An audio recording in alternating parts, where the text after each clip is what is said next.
I exposed my half-sister for cheating and revealed my father's infidelity, making him lose everything in the divorce as revenge.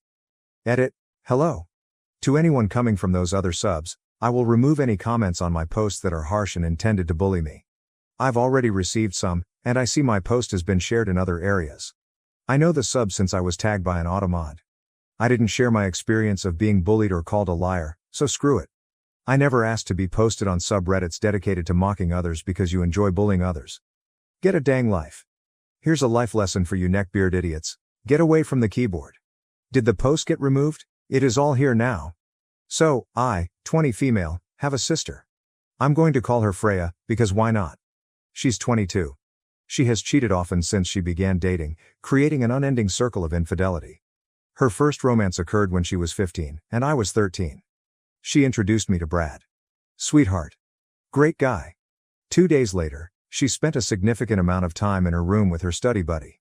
I was not foolish. I figured out what she was doing. Heck, she informed her friends. She boasted to them about it while sitting on our living room couch. As soon as she did it, I realized she wasn't a good person. She disgusted me. When she and her study partner returned to her room, I took a picture via the keyhole in her door. They were simply kissing, gross, but nothing worse. I waited.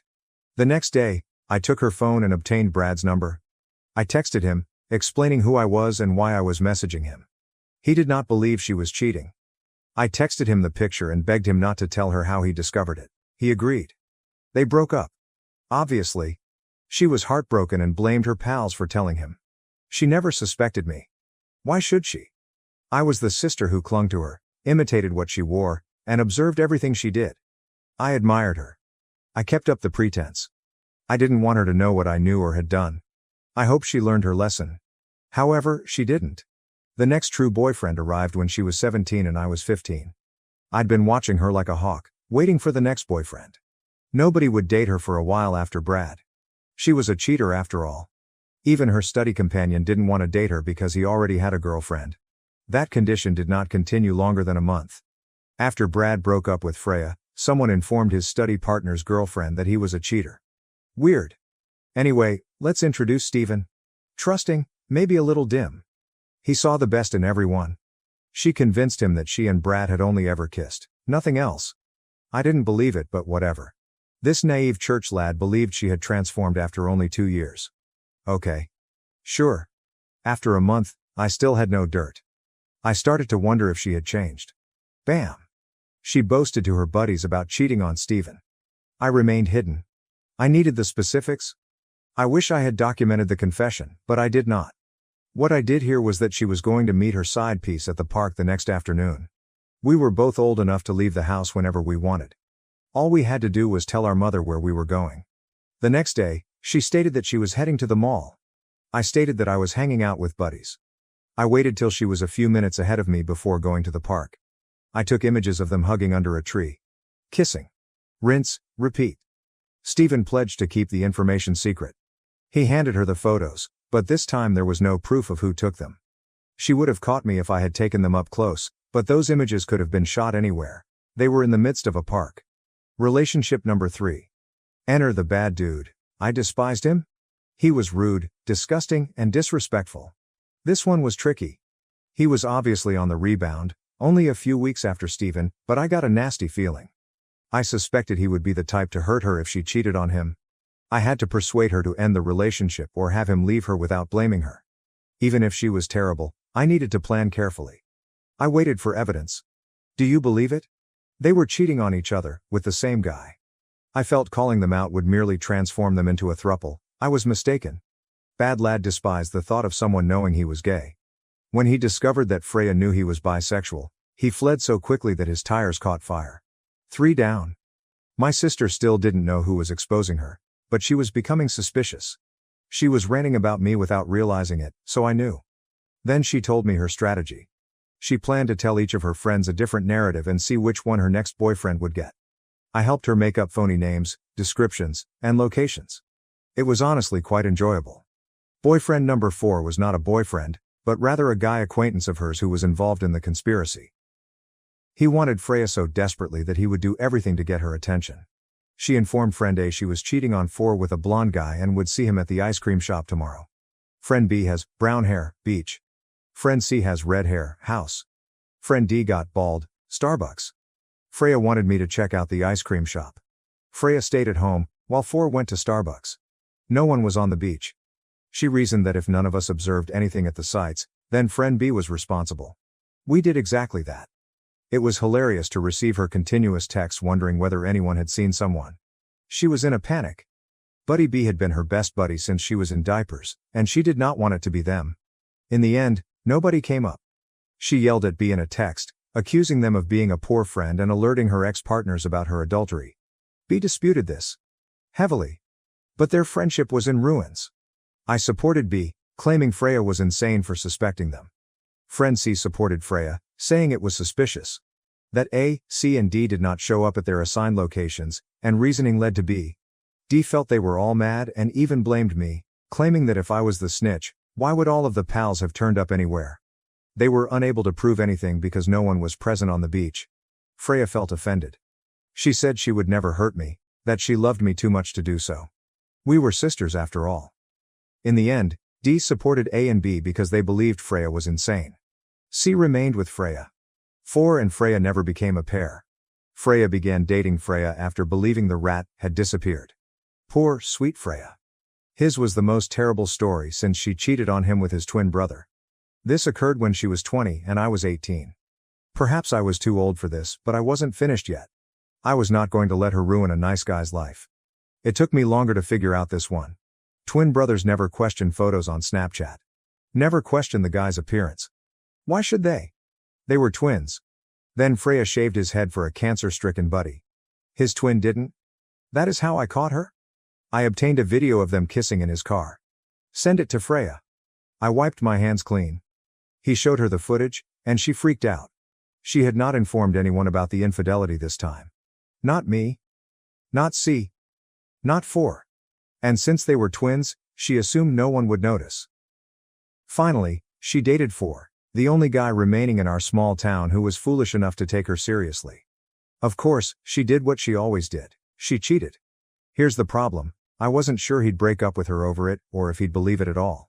So I waited. Collected evidence. In an unexpected twist of events, I discovered C and 4 cheating. They cheated on her. I submitted 4 images of Freya cheating. I emailed Freya photos of 4 cheating. It burst. She had no pals. Not one. She'd pushed them all away. And now, everyone in our small town knew she was a cheater. You might be asking why I'm telling this story right now. Why are you destroying my sister like this? I detest her. I've loathed her since I was a child. See, we're only half-sisters. Same father, different mothers? Our father cheated on her mom with my mother. My mother, whom I loved, was crippled. And my father had a superior attorney. When I was 5 years old, he abducted me from her. Legally, I assume. But my mother was only permitted visitation, nothing else. I have to see her once a week, for 1 hour. She was not considered safe to have children. When I got older, I would sneak over to her house after school to spend more time with her. My beloved older sister caught me and informed our father. We returned to court. And as a foolish 8-year-old, I told a judge that I despised my father. That he cheated? That guy was filth. That I wished he didn't know me. It was determined that my mother was isolating me from my father. And my visitation was restricted. I was sent to therapy to fix my feelings toward my father. Now, yes, I understand. She was just 10. But she never apologized. Even when I brought it up years later, she found nothing wrong with her actions. My mother died a year later. My father forbade me from attending her burial. My maternal grandparents attempted to push his hand, went to court. But they were shut down. They were instructed that unless they had proof that my father was a bad dad, they should not waste time. My father's wife forgave him. Not too bright in my opinion. She reared me with him. And I had my sister, who I despised. I pretended not to. Because the best retribution is best served cold. So, why tell this story now? Because my adorable half-sister uses this subreddit. I don't believe she has ever posted, but she lurks. And I'm moving out. I am going to live with my maternal grandparents. Why now, at 20, rather than at 18? Because today, the final nail in my revenge was driven into the coffin. I left photos all throughout the house. Photos of my father cheating on my stepmother, with several women. All are date-stamped, dating back to when they took me in approximately a week ago. Walmart's photo print service was quite helpful. I only want to destroy my father, and my sister. My stepmother, whom I honestly feel awful for, has a prenuptial agreement. If he cheats on her, he will receive nothing. She owns the home, the autos, the summer house. They have a shared bank account, which he may drain. However, to my understanding, the majority of her money is in a separate account. She's super rich. She was wealthy enough to pay for whatever I needed as a child, and she smiled the entire while. I'm not sure if she ever resented me. But she never revealed it. She treated me exactly like my sister. In addition, I left documentation that my sister was aware of our father's infidelity. Proof that my darling sister knew her mother was being cheated on but said nothing. Chat logs. Vocal recordings. Even physical invoices for presents he purchased to keep her quiet. It is all there. Waiting inside the home. Today, both my sister and father are away for the weekend. My stepmother will arrive home in a few hours. And I'll be gone. Even if Freya sees this 10 seconds after I hit post, she won't be able to clean up the mess in time. Okay, I see a lot of questions concerning the keyhole. To explain, my house is really old. Built by the residents of this town, back when dwellings were made by hand. You would just yell, "Help me build," and I'll buy the beer for the day. Unfortunately, they made several poor style decisions. Every bedroom door has a huge hole beneath the handle shaped like a keyhole. It was integrated into the metal plate connecting to the doorknob. The keyholes had no lock-like function. That house was so old that when we renovated it, we discovered knob and tube wiring. What about the insulation? Newspaper. Old bedsheets, Bible pages were torn, and more. There was also a frightening doll. Other unusual design decisions included what my sister dubbed a Coraline door. It once connected to a barn beside the house. But the barn had been gone for several years. And the real kicker? The basement light switch was in a restroom, not near the basement door. The bathroom light switch was located outside the bathroom. The cloth washer drain is linked to the shower, and when the washer is turned on, the shower bubbles up occasionally. To get rid of it, turn on the shower. In the basement, on the ceiling, there are several jar lids tacked to a piece of board because the previous owners used to nail the lids up and screw the jars in to retain nails, screws, and shattered glass. According to my father, the house is filthy, and strange things make little sense. There were other things I can't recall right now, but you assume the keyhole was more prevalent. It turns out it isn't, which surprises me. Edit. Many of you believe that a wealthy lady should live in a nice home. The house we lived in was purchased while she was pregnant with Freya. My father's grandparents and her great-grandfather were the builders, I believe, maybe not. All I know is that it was his family's home for years. He grew up there, but they lost it and had to relocate. He met and married my stepmother, and they stayed with her parents while searching for a home. He saw his old house for sale and begged my stepmother for it. She agreed on the proviso that they only hire labor when absolutely necessary, as her parents trained her to spend money wisely. They had Freya. He made minor repairs to one of the rooms, but no major renovations occurred at the time because they had a baby and were very busy. When they got me, the only repairs I knew about were that mine and Freya's rooms were cold. He opened the wall to inspect the insulation, which was old newspapers. The plan was for me and Freya to remain in their room while my stepmother and father slept on the couch until it was repaired. While doing this, he discovered the knob and tube wiring. We left the house while an expert repaired the wiring throughout the house. Then he finished insulating. When it comes to antique keyholes, my stepmother felt 3 were adorable. The bathroom was the only one that had been fixed. He removed the old-style handle, replaced it with a lockable one, pushed something into the hole, and plastered or painted over it, I'm not sure. We also tore up the 2 layers of carpet and removed the wallpaper from every room. While doing this in the living room, we discovered the Coraline door, as we named it. My father informed me that there used to be a barn immediately next to the home, and he assumed that was where it led. If you opened it now, you'd find nothing because the barn was gone. They hadn't just left an open hole in the wall, there were around 6 layers of wallpaper covering the door. These repairs and changes were always going on, all my father's work, because it was his paper and he understood what he was doing. I don't remember what happened when I was a kid. Also, you appear to believe that children aged 8 to 10 are stupid and incapable of holding grudges, which is absurd. I believe I mentioned that the revenge began at 13. Sure, the problem began at 8, but I had till 13 to stew and be outraged. No, I did not do this because a 10-year-old made an error. I did it because my sister never realized what she was doing was wrong. She told me I had a better family because of it, that my mother was a R, and that she did what was best and right. I despise her for never apologizing or acknowledging how much she damaged me. Edit. You want an update? I promise to give one, but things are hectic right now, so please wait. Question. Should I make a new post for the update or just add it here when I believe it's time? I keep seeing folks enter update me. How does this work? Question 2. Someone advised posting this in the Revenge subreddit. I do not want to copy and paste this. Does anyone who reads more than me know how to share the post or something in such subreddits so that more people may appreciate it? Question 3. I notice now that there has been a cross-post. Is that what I asked you about above? If so, how can I see where it has been cross-posted? I've been enjoying reading comments on Reddit and TikTok and don't want to miss out while waiting for things to settle down. Edit. Whoever dared to send Reddit care after me, sucks to be you.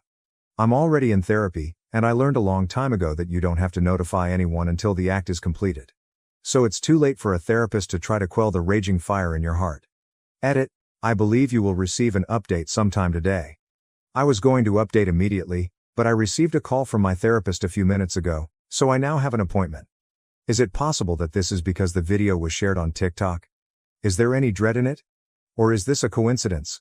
Update. I have wrecked my sister's relationships and friendships.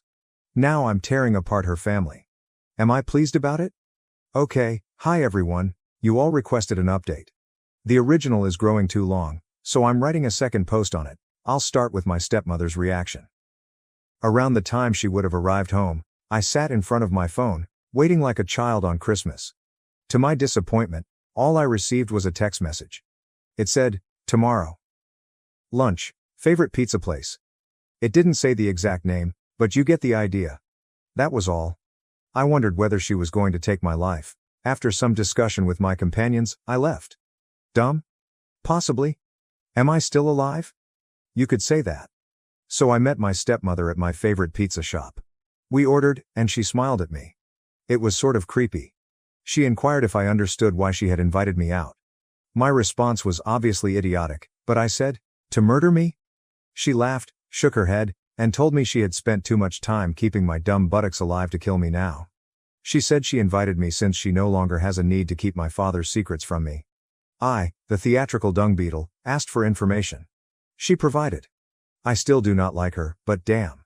She inquired whether I knew how my parents met. Obviously, I said no. She said that her cousin, Annie, was hosting a party for her friends and family. Adrian was acquainted with my mom, but she had never met my stepmother or father. My mother was born blind but enjoyed parties anyhow. There was alcohol there, but my mother simply drank pop in a glass with ice.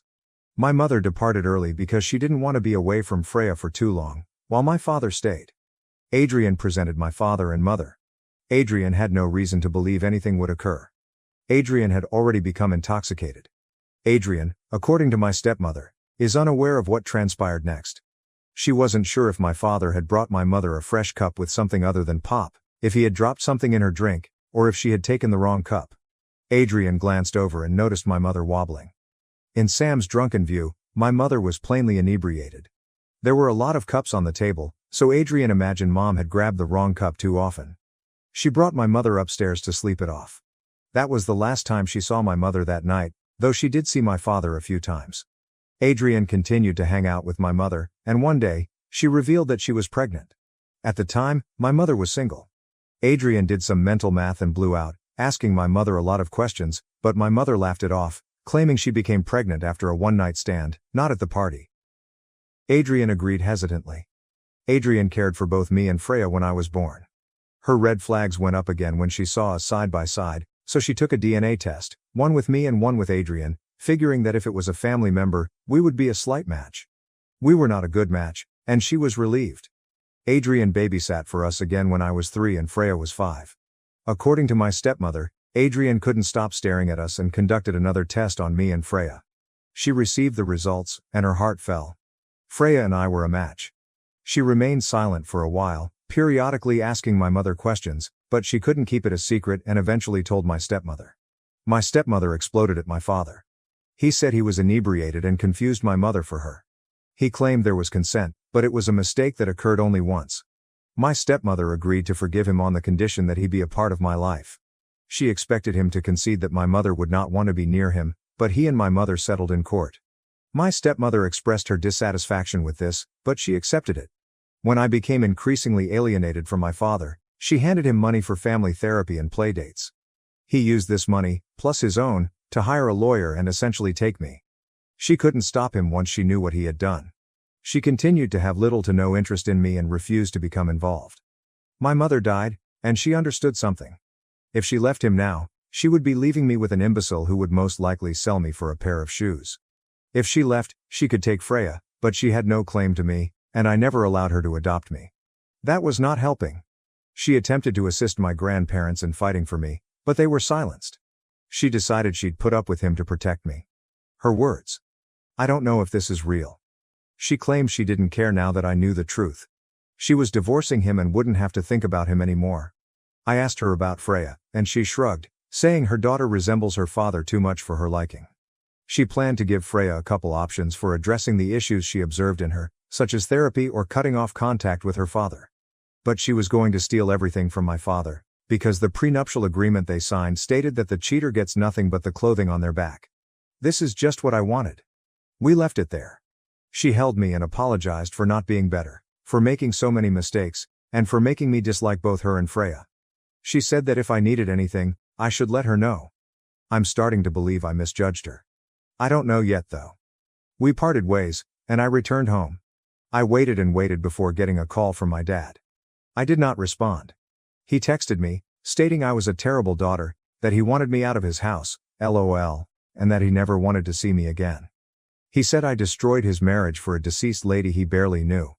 He was furious about it, but I texted him back and told him that he had years to stop cheating on my stepmother and not let me catch him. He could have lived the picture-perfect life he believed he deserved. On my mother's behalf, I also used some strong language toward him. Next up came Freya. She did, in fact, locate the post.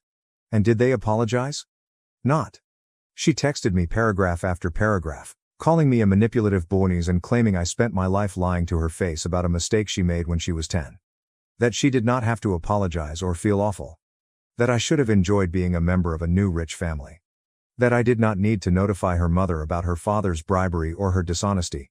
During the discussion, I told my stepmother that it was my fault that she gave Freya the ultimatum to go to therapy, break off contact with Dad, or find another place to live.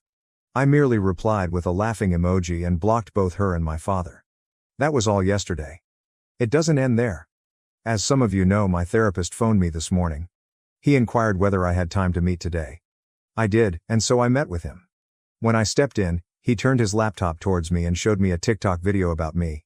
He questioned, "Is this you?" I couldn't stop laughing.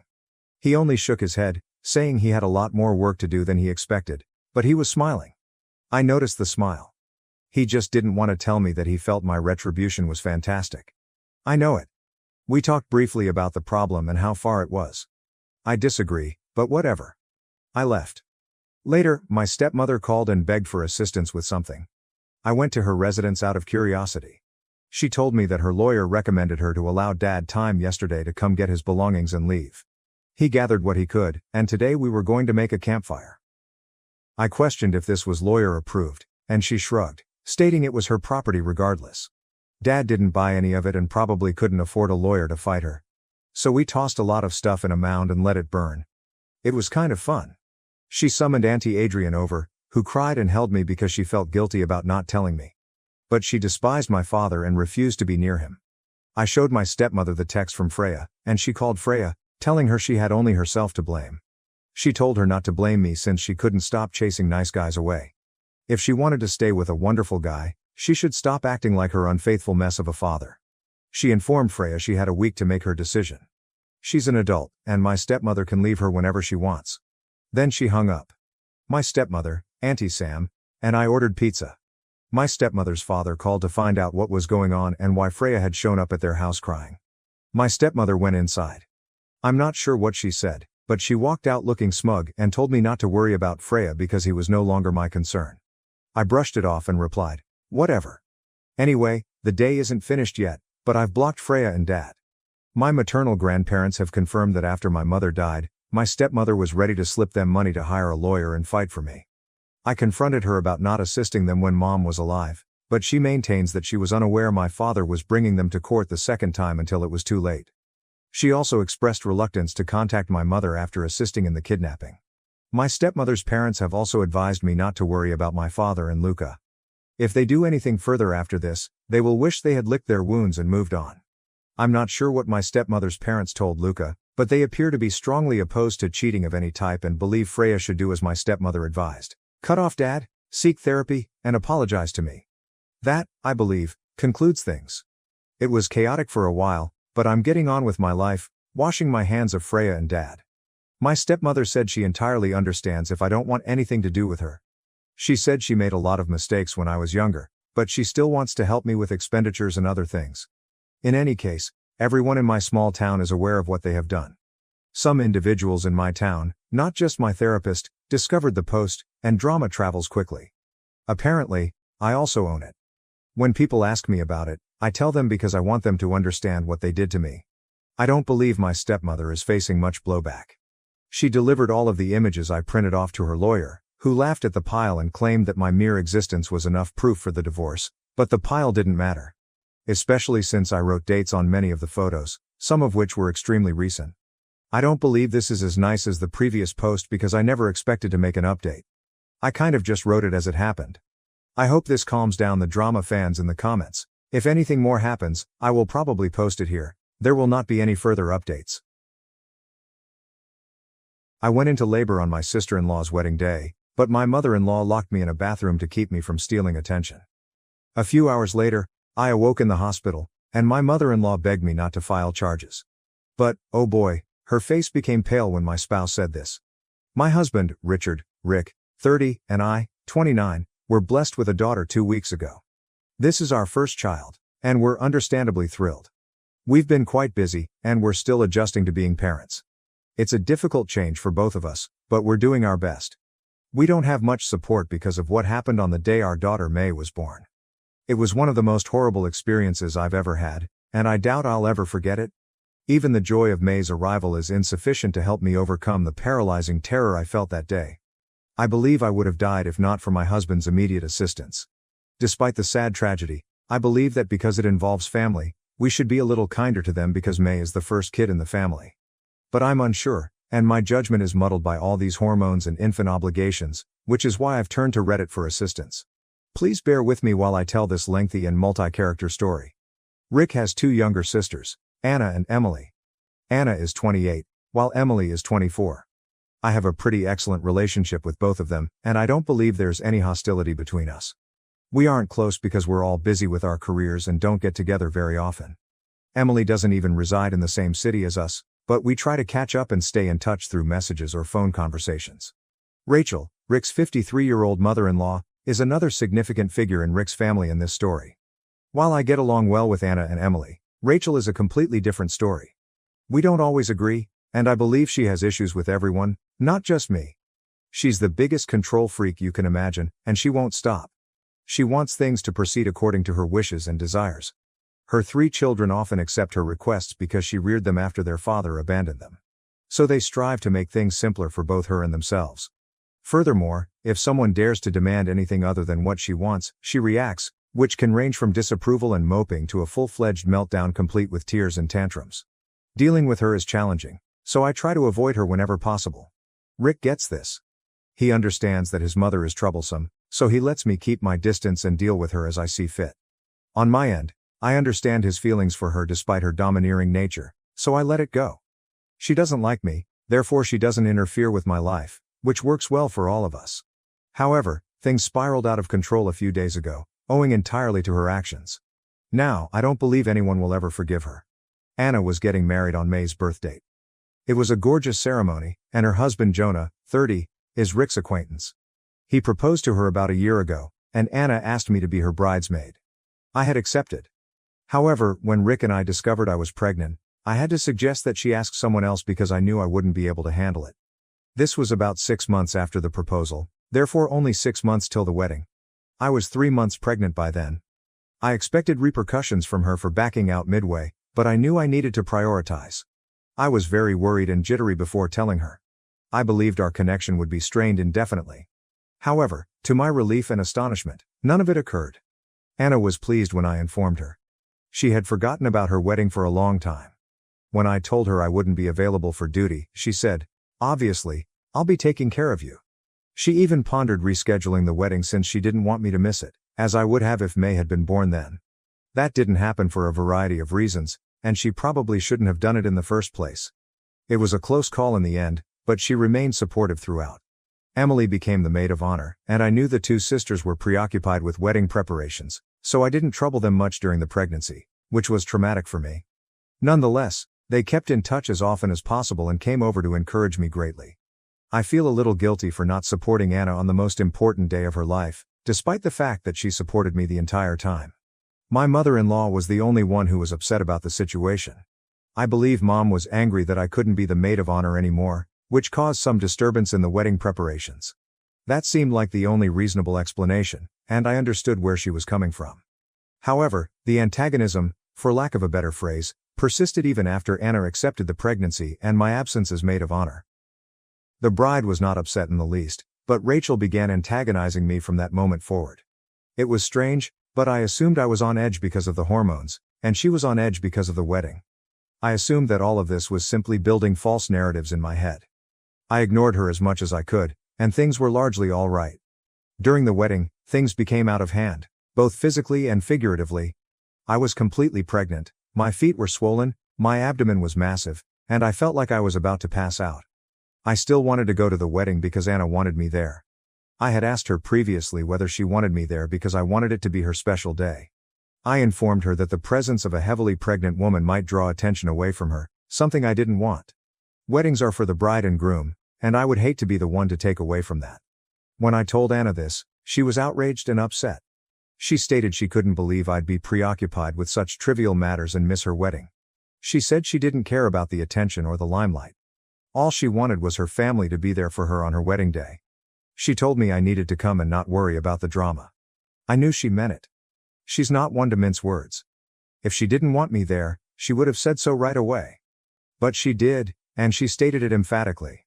I felt it was my obligation to be there for her. Despite my physical discomfort, I felt I needed to be present for her on her wedding day. I'm not going to lie, there were a lot of people whispering, but I tried to ignore them because I knew Anna was glad I was present. That was all that mattered to me at that moment. Rachel did not say much to me and glared at me the entire time. However, I was too uncomfortable to notice. I didn't have the energy to cope with her or understand her passive-aggressive conduct toward me, so I just let her be. She might glare all she wanted, I was not going to respond to her. Then came the big episode, which stunned and terrified everyone around me. I started feeling apprehensive just as the ceremony was about to commence. By then, I'd already met Anna. I got up and went upstairs, believing it would make me feel better and that I'd return when I did. Rachel had followed me without my knowledge. I went to the bathroom because I was sweating and feeling strange. Suddenly, my water burst. It was a literal flood, and I began to panic because, as much as I adore my daughter, she had picked the worst possible time to arrive. I couldn't think clearly. Thankfully, I noticed my mother-in-law in front of me. By then, I was crouching in agony. She raced to me, and I ordered her to take my phone and call Rick right away because we needed to hurry to the hospital. She helped me up and had me sit in the restroom. I gave her my cell phone. That is when she flipped. She claimed she'd make sure Rick arrived in an hour after the ceremony was complete since she didn't want me to take Anna's attention. I asked her if she was crazy and told her I couldn't take this for an hour. I tried to grab my phone from her, but she locked me inside and took it with her. So there I was, pregnant, with my child actually on the way, sitting on a toilet in a bathroom, without a phone or a spouse. I'm not sure how I didn't suffer a full-blown panic attack. Thank goodness I didn't, since I'm not sure what would have occurred otherwise. I stood up and slowly made my way to the door. I began beating on it. I yelled repeatedly. But no one heard me because the restrooms were on the first floor and everyone had already taken their seats for the ceremony. I screamed till my voice faded, but no one came. That was when I truly believed I was going to die, and take my baby with me. I was weary, wet, sweating profusely, and unable to speak. That was the last thing I remembered. I'm not sure what happened afterward. I passed out from tiredness. I can't recall how I got to the hospital. I know I did. A few hours later, I awoke in the hospital, sobbing with Rick by my side. It took me a few moments to figure out where I was and what was going on. When I noticed Rick crying, I expected the worst. Everything came flooding back, my mother-in-law locking me in the bathroom, my crying. And I believed May hadn't made it. When Rick saw I was awake, he breathed a sigh of relief and began crying in my arms. I had no idea what to make of it and felt a terrible feeling in my stomach. Then I saw the nurse enter with a baby girl, and I breathed a sigh of relief.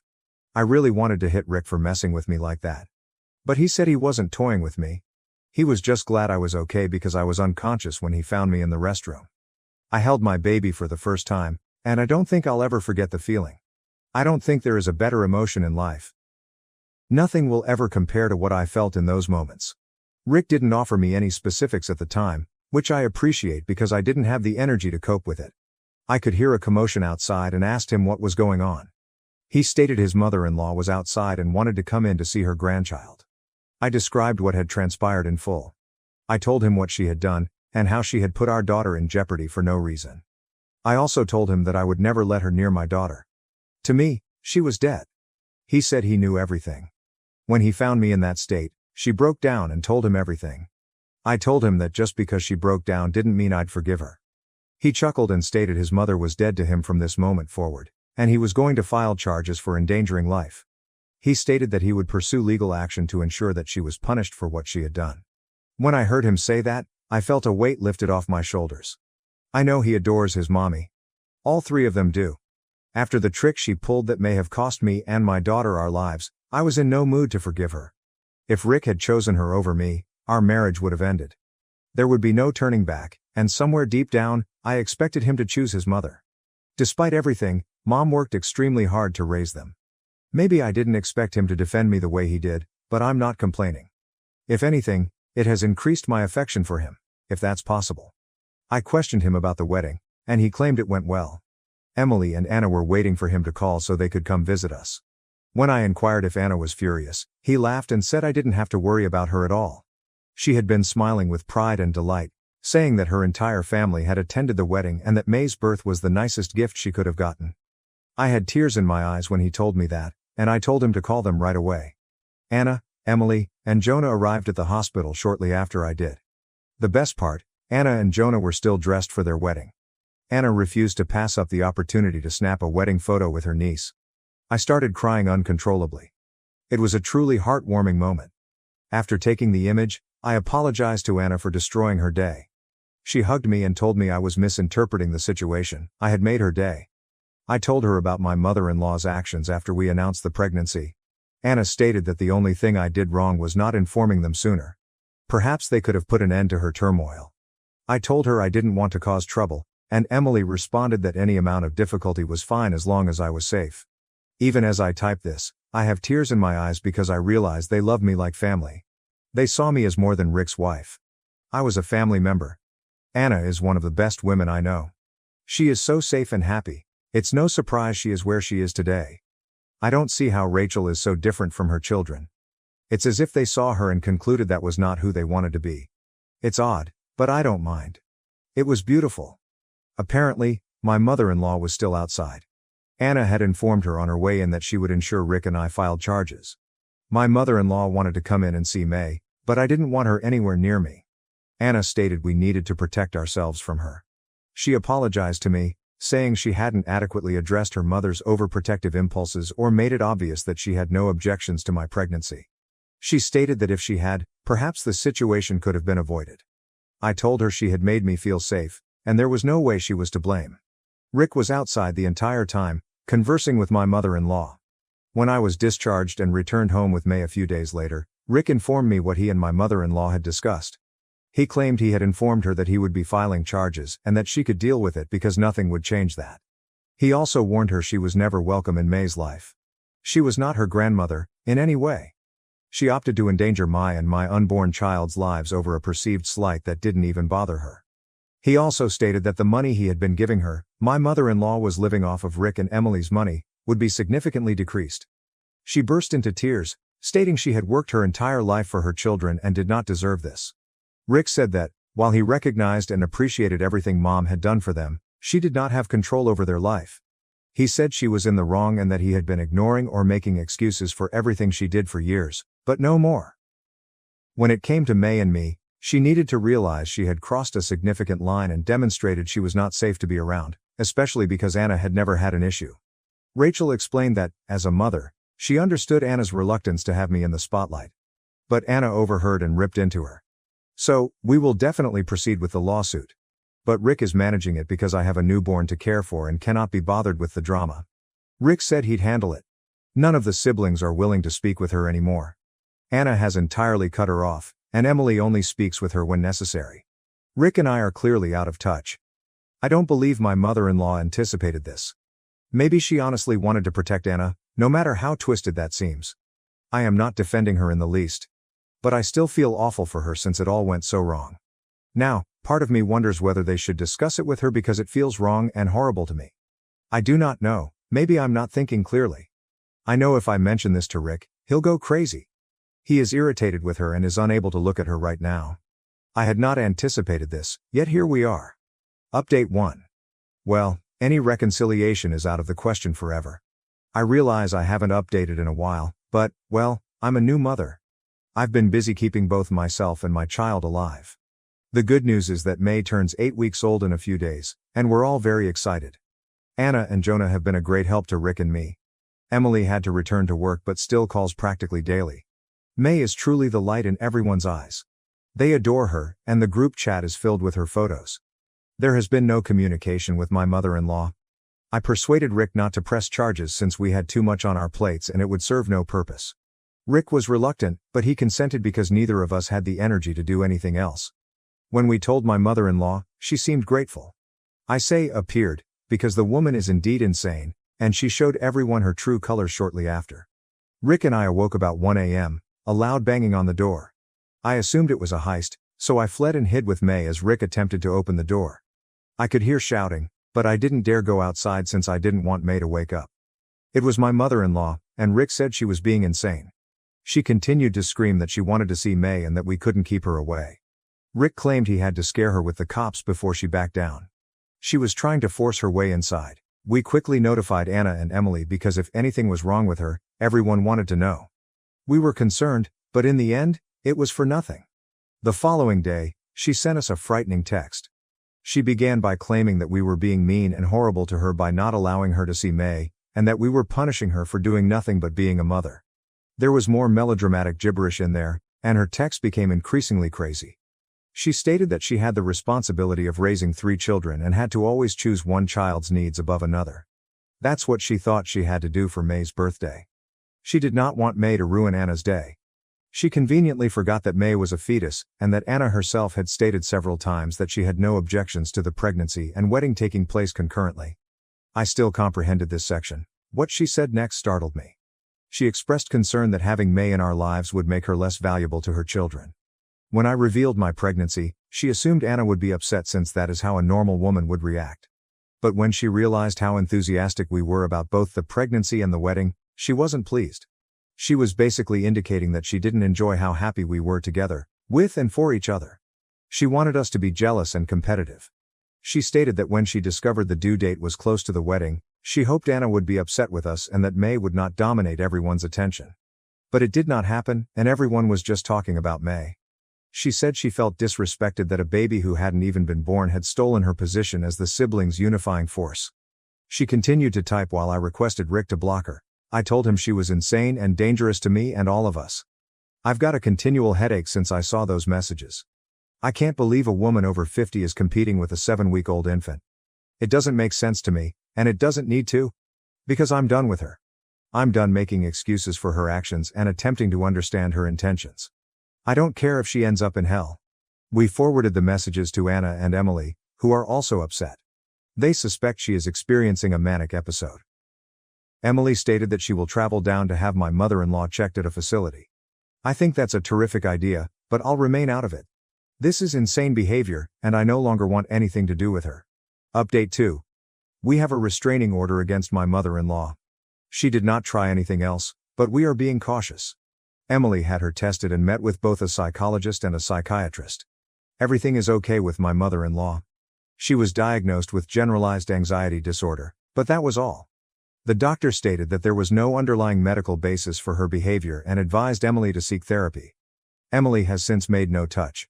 She stated she would be eager to help if something was wrong, but my mother-in-law is cruel, and she can no longer stand her. I completely understand and share your point of view. If she had a psychological problem, she may have received my sympathies and help in a few months. But once that's ruled out, we know who she is. There is no way to reconcile it. This is why we sought a restraining order. May's safety is extremely important to Rick and me, and my mother-in-law has proven herself to be dangerous twice. Furthermore, she harbors animosity for May in particular, so we must take extra precautions to keep them apart. I believe this will be my final update, and I hope I never have anything further to say about the entire episode. Mom sided with stepdad and his kids, kicked me out, but they forgot that I own the house. Now it's time to take it back.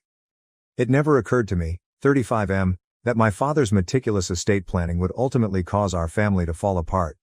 There's a lot to digest here, and I want to make sure I'm giving you the whole picture, so let me start at the beginning. One of the big tech businesses in Seattle employs me as a senior software architect.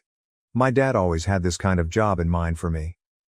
Technology is the future, he would exclaim proudly after I was accepted to UW's computer science program. He had a profitable construction business and wasn't a techie, but he had a remarkable knack for predicting trends. Beginning with the recession of the late 1980s, Dad started his construction business from the ground up throughout some of the most difficult periods in the industry. He took on projects that other contractors wouldn't take on, using only a pickup truck and his tools. Back then, Mom told me, they lived in a small apartment and were frugal, but Dad had this unwavering faith in his vision. He would frequently remark, "The key is to build relationships, not just buildings." That way of thinking got him through his difficult early years. Dad's business was unique because of the way he treated both customers and staff. Even if it meant losing some bids to rivals who made exaggerated deadline promises, he was a firm believer in open pricing and truthful schedules. First, establish trust, he would advise. He was correct when he said, the profits will follow. His business, which was renowned for taking on intricate restoration projects requiring both technical expertise and historical sensitivity, rose to prominence in the Seattle area by the mid-1990s. Because of the devotion he had developed with his clients and staff, Dad's business survived the 2008 financial crisis, when many construction companies were failing. He didn't fire a single employee during that period. Rather, he reduced his personal income to zero and took out a second mortgage on his cherished Mustang. I learned more about leadership from watching him handle that issue than I could have from any management course. Your employees are your extended family, he told me. You take care of them, they'll take care of your business. I didn't realize at the time how much his managerial approach affected my own career. Many of his ideas were put to use when I was promoted to team lead at my software business. I established thorough documentation procedures for our code, much as he had kept thorough project logs for every building site. I was able to lead my development team through challenging project deadlines thanks to his attention on fostering good relationships. I met Emily, 34F, at a hackathon in my junior year. She assisted in planning the event while pursuing her studies in business administration. Despite my lack of sleep, energy drink addiction, and likely messy appearance, she somehow found my love of code charming. From the first time he laid eyes on her, Dad fell in love. He told me, she grounds you. Following their first meal together. Don't let this one get away. After college, Dad even assisted Emily in launching her own marketing firm. He introduced her to his network of local company owners, showed her how he drafted his contracts, and shared his business objectives with her. He would tell us, success isn't just about what you know. It's about helping others succeed too. Dad was always imparting his expertise and educating. Those formative years were unique. Emily and I would always make the drive to my parents' house on Sundays to have dinner. We would all sit on the back deck that Dad had constructed and chat about everything and nothing while he lit the grill. Even though he couldn't understand the majority of the technical details of my most recent work, he would still ask in-depth inquiries. Mom used to say, "There they go again with the computer talk," with a loving eye roll. Dad's pride and joy was the house itself. He purchased it with the proceeds from his first significant construction job in the 1990s, which was a historic restoration project that made his business famous. In one of Seattle's older neighborhoods, this lovely craftsman-style home features a wraparound porch and a garage that he transformed into the most well-organized workshop you've ever seen. Labeled and placed with almost fanatical precision, each tool has its place. Dad handled the house as though it were a living example of his skill. Every renovation was meticulously organized and recorded.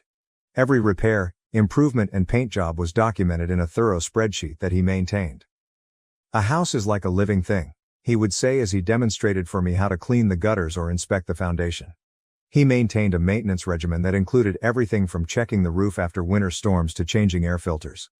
Neglect the little things, and they become big problems. In addition to being his haven, the workshop served as a classroom where he taught me about subjects other than tools. In addition to adding unique storage options and a workbench he made especially for teaching me woodworking, he had completely renovated the garage himself. He would say, "Every piece of wood has its own story," as we were working. The pegboard wall with delineated shapes for each tool wasn't just about organization.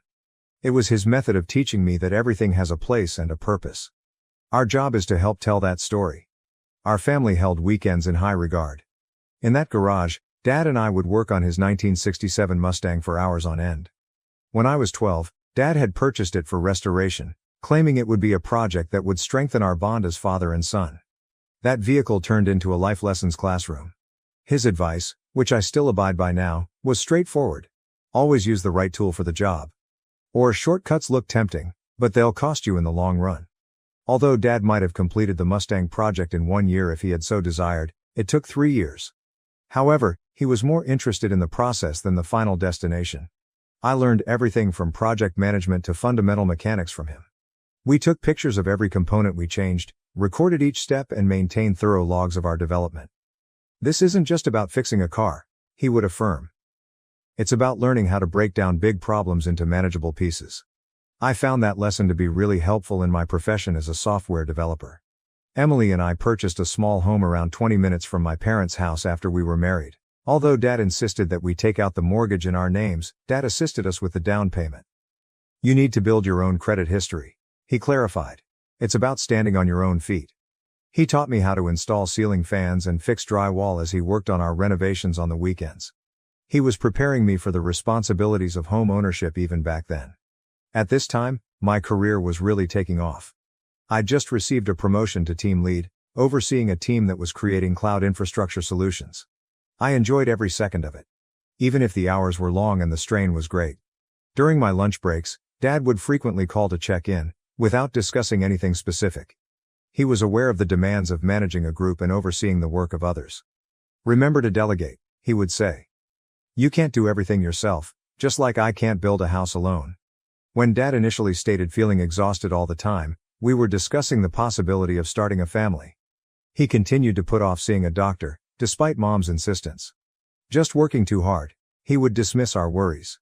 He was working on his largest project to date, a multi-million-dollar development deal that would have established his business for the ensuing 10 years.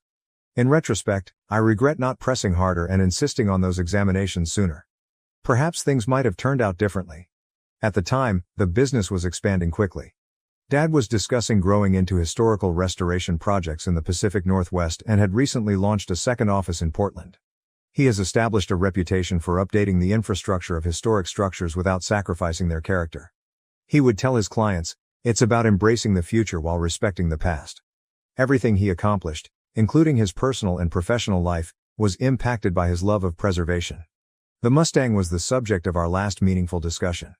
He was discussing taking it to car shows now that we had completed the restoration. When he remarked, "We should sign up for the Pacific Northwest Classic," his eyes glowed like a child's. He continued to plan for the future until the very end, saying, "Show these youngsters what a real muscle car looks like." It began like any other morning until everything changed. When Mom called, my phone buzzed while I was in an early meeting. We were in the midst of an important project conversation, so I nearly didn't respond. But I had to go out and take it for some reason. Mom was crying so hard she was having trouble speaking. Dad had passed out on a construction site. He had left by the time I arrived at the hospital. According to the physicians, it was a sudden and severe heart attack. He was only 58. The weeks following Dad's passing were a haze of mourning and bureaucracy. The funeral was crowded. Dad's business and community involvement had impacted countless people. Suppliers, contractors, and even rival businesses came to show their support. Everybody shared a story about how Dad had supported them, given them advice, or simply been there for them when they needed someone to confide in. One old craftsman told me how, despite being unable to work during a protracted illness, Dad had managed to keep him on the payroll. "Your father understood that business was about people first," he stated. The workers of the company were heartbroken. Many of them had known Dad for decades, and they told me things I had never heard before, like how he had paid for the college textbooks of one foreman's daughter, assisted another through a divorce, or remained late to teach apprentices the nuances of historical restoration. With pictures and handwritten remarks from both clients and employees, the workplace conference room was transformed into an unofficial monument. We were all surprised by how well Dad had prepared for everything. His attorney, Mr. Anderson, summoned us in for a meeting a week following the funeral. He took out this enormous accordion file that read Family Security Protocol and was neatly handwritten by Dad. Dozens of carefully arranged papers with comprehensive instructions for various areas of his land were found within. I was given a 3-day tour of Dad's estate paperwork by Mr. Anderson. Each color-coded container had personal notes outlining his decisions in addition to legal paperwork.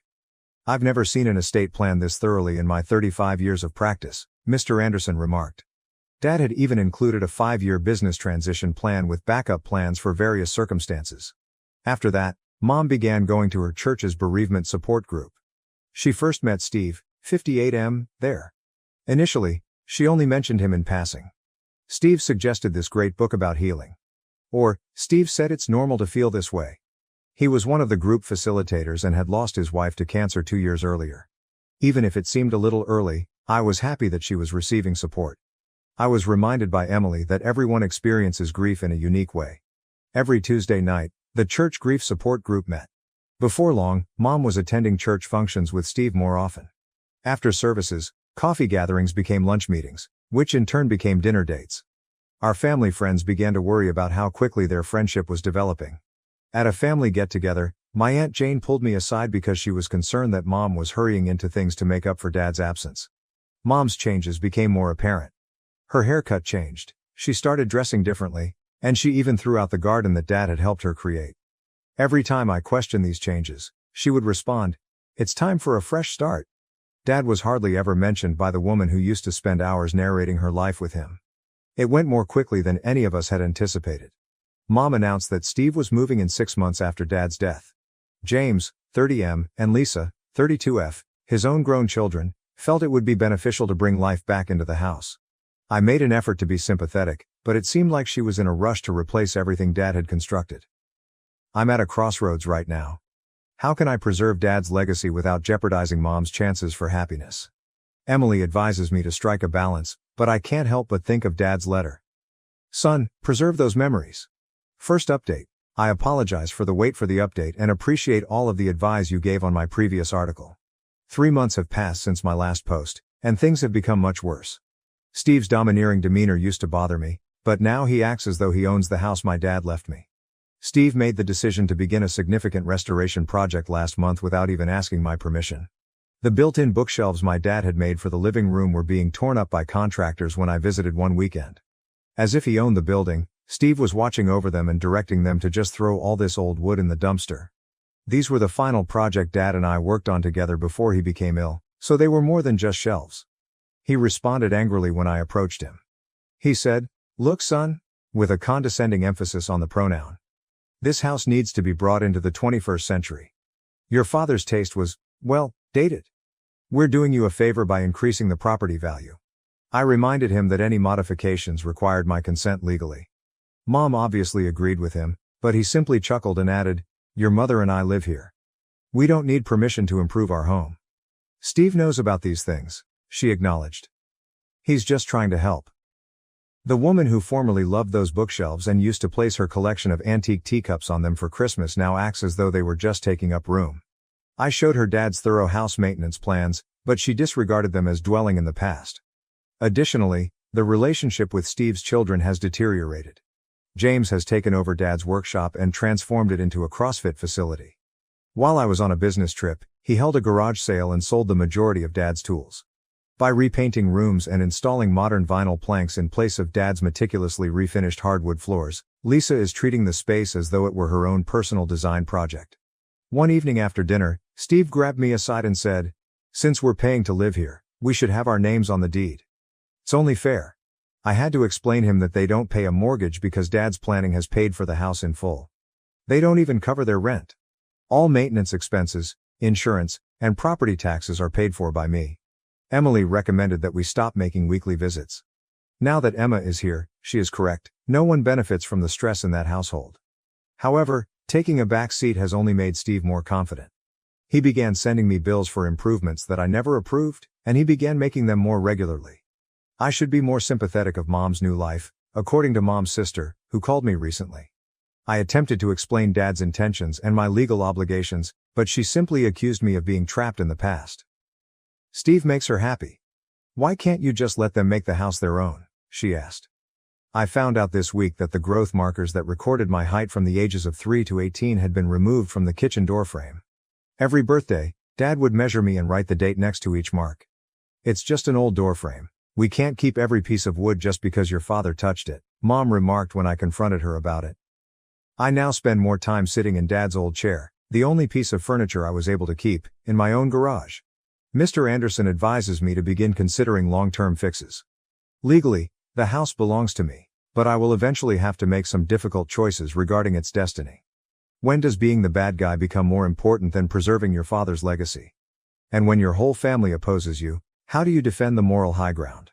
Update 2. I appreciate all of your advice regarding my previous post. The situation has reached a breaking point and I've finally made a choice that will most likely alter everything. I spoke with my financial advisor about the house situation last week. We may make a sizable rental income, enough to cover Emma's future college fund, because nearby property values have risen by 40% in the last 3 years. I discovered at the discussion that I had been so preoccupied with the sentimental elements that I had failed to take into account the financial ramifications of allowing Mom and Steve to live rent-free. Everything went haywire when I brought this up to Mom in our weekly conversation. She yelled into the phone, "You can't do this to us. This is where we call home. Steve has worked really hard on it." She refused to listen when I tried to explain that I was only considering my choices. She continued to talk about all the enhancements they had made, utterly disregarding the fact that I had never given my approval for these changes. An hour later, Steve called. He was upset, and his tone was different from his usual arrogant demeanor. "Listen here," he announced. "In this house, we have established a life. Because you're missing your father, you can't just walk in and ruin everything." He interrupted me when I attempted to explain the financial issues, stating that they now had sweat equity in the property. I reminded him that the house belonged to me legally. "There's a reason why Dad left it to me." "Your father isn't here anymore," he replied. "You must consider the living." I talked to Emily about it and talked to Mr. Anderson about it before deciding on it the following day. When I arrived at the house, Mom and Steve were working on yet another remodeling job. In the dining room, they had begun ripping out the original crown molding, which Dad had specifically milled to blend in with the house's antique style. That image made me more determined. "They have 2 weeks to find another place to live," I told them. Mom burst into tears at once, accusing me of being callous and harsh. Steve tried to scare me by arguing with me about my inability to throw them out on the street. He began enumerating all of their local ties, including his place of employment, their church, and their neighborhood pals. When faced with challenging circumstances, I maintained my composure and firmness, as my father had taught me. I declared, "This is my property. Dad left it to me for a reason, and I'm exercising my legal right as the owner." Steve's cheeks flushed, and he began to enumerate all the money they had spent on upgrades. I informed him that the historical value of the property had actually been diminished by these unapproved alterations. When Lisa returned home and joined the debate, things became worse. Mom utilized her pregnancy as emotional leverage right away. "How are you able to treat your stepsister in this way? She will give birth to a child." Although Lisa's pregnancy is significant to them, I had to tell them that it does not affect my property rights and that she is not my stepsister. There has been an ongoing assault of emotional manipulation ever since. Mom's whole family has banded together to oppose me. Her sister called, sobbing, and said their parents wanted to make sure Mom was safe. Messages regarding the challenging rental market were left by Steve's brother, a local real estate agent. Long messages on Christian ideals and family loyalty are even coming from distant cousins who I hardly know. Dealing with family friends who have known me since my early years is the most difficult. People who grew up with me now tell me how unhappy they are with my decisions, and every call seems like another tiny betrayal. Some even claim that I'm damaging Dad's standing in the neighborhood. The problem is that this has nothing to do with cruelty or profit. This is about honoring Dad's desires and preserving the things he created. It has been agonizing enough to see them methodically destroy all traces of him. The house was his legacy. I've paid for all of their expenses, allowed them to live rent-free for years, and put up with their unapproved changes. Eventually, enough is enough. They have 2 weeks to come up with new plans. I'm refusing to give in to Mom's constant demands for more time. Mr. Anderson claims that the law is entirely on my side and that I have been more than giving. He is assisting me with creating official paperwork for the notice to vacate, ensuring that everything is accurately documented. I realize that this makes me appear to be the villain in everyone else's tale, but sometimes standing up for what's right requires making difficult choices, even when others disagree. I learned that from my dad. Third update. We appreciate everyone's help at this trying time. Things have come to an unavoidable end, therefore this will likely be my last update. I assigned Mom and Steve a 2-week deadline, but it's already passed. The past 2 weeks have been the longest of my life. They have been filled with guilt-tripping, continual emotional manipulation, and progressively frantic attempts to get me to change my mind. Mom did everything she could. Every day she called, oscillating between fury and tears. She would say, "I changed your diapers," one day. "I gave up everything for you," she would yell the next day. Steve also changed strategies, trying to negotiate instead of using intimidation. He recommended establishing a formal lease and offered to begin paying rent. I couldn't rely on them to uphold whatever agreements we made though, given what they had done to Dad's house. When I got to the house, there were people gathering on the front lawn 3 days prior to the deadline. Mom had enlisted the help of friends from church, family, and even some of Dad's former business partners. They had prepared statements about moral commitments and family responsibilities as part of what amounted to an intervention. I listened to people criticize me for being a bad son for 2 hours. The topic of honoring your parents was discussed by Mom's pastor. Dad's old secretary remembered his generosity with tears in her eyes. My elementary school teacher even came to remind me of the morals my father had attempted to teach me. The hardest part was when Lisa got up and talked about how stress could hurt her unborn child while covering her pregnant abdomen with her hands. While Mom was crying next to her, a few of the church women were glaring at me. It was an expert lesson in manipulating emotions. But during this ambush, an unexpected event occurred. I had a strange sense of serenity as I sat there listening to everyone talk about Dad, people who hadn't even been to his funeral suddenly professing to know what he would have wanted. Dad used to say, "Stand your ground when you know you're right." And I could almost hear his voice in my thoughts. I got to my feet and spoke to the group. I described how Dad planned everything carefully to ensure his family's future and how he had constructed this house by hand. I showed them pictures of Steve's unapproved modifications, including the historical elements he ruined and the fine craftsmanship he removed and replaced with flimsy modern fixtures. After that, I presented them with a letter from Dad outlining his reasons for leaving everything to me. Some of the elder business associates nodded as I read his remarks about trust, accountability and preserving his legacy. They understood because they'd known Dad, really knew him. Shortly thereafter, the group scattered. While some looked disapproving, the righteous wrath had subsided, and others gently apologized as they walked away. Without saying another word, Mom and Steve returned inside. I showed there with Mr. Anderson and a locksmith on the morning of the deadline. Although they weren't required, I had hired a security company to be on hand just in case. The house was deserted.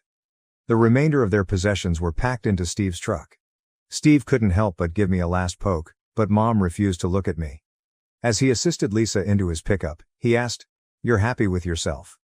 Your father would be so proud of how you've treated your mother." I didn't answer. Dad would have known. I know he had prepared for this possibility. What other reason might he have had for being so explicit in his will? I strolled about the home after they had left. I had underestimated the extent of the harm. Builder-grade materials had been used to replace the original fittings. Dad had painted over or taken out his handcrafted woodwork.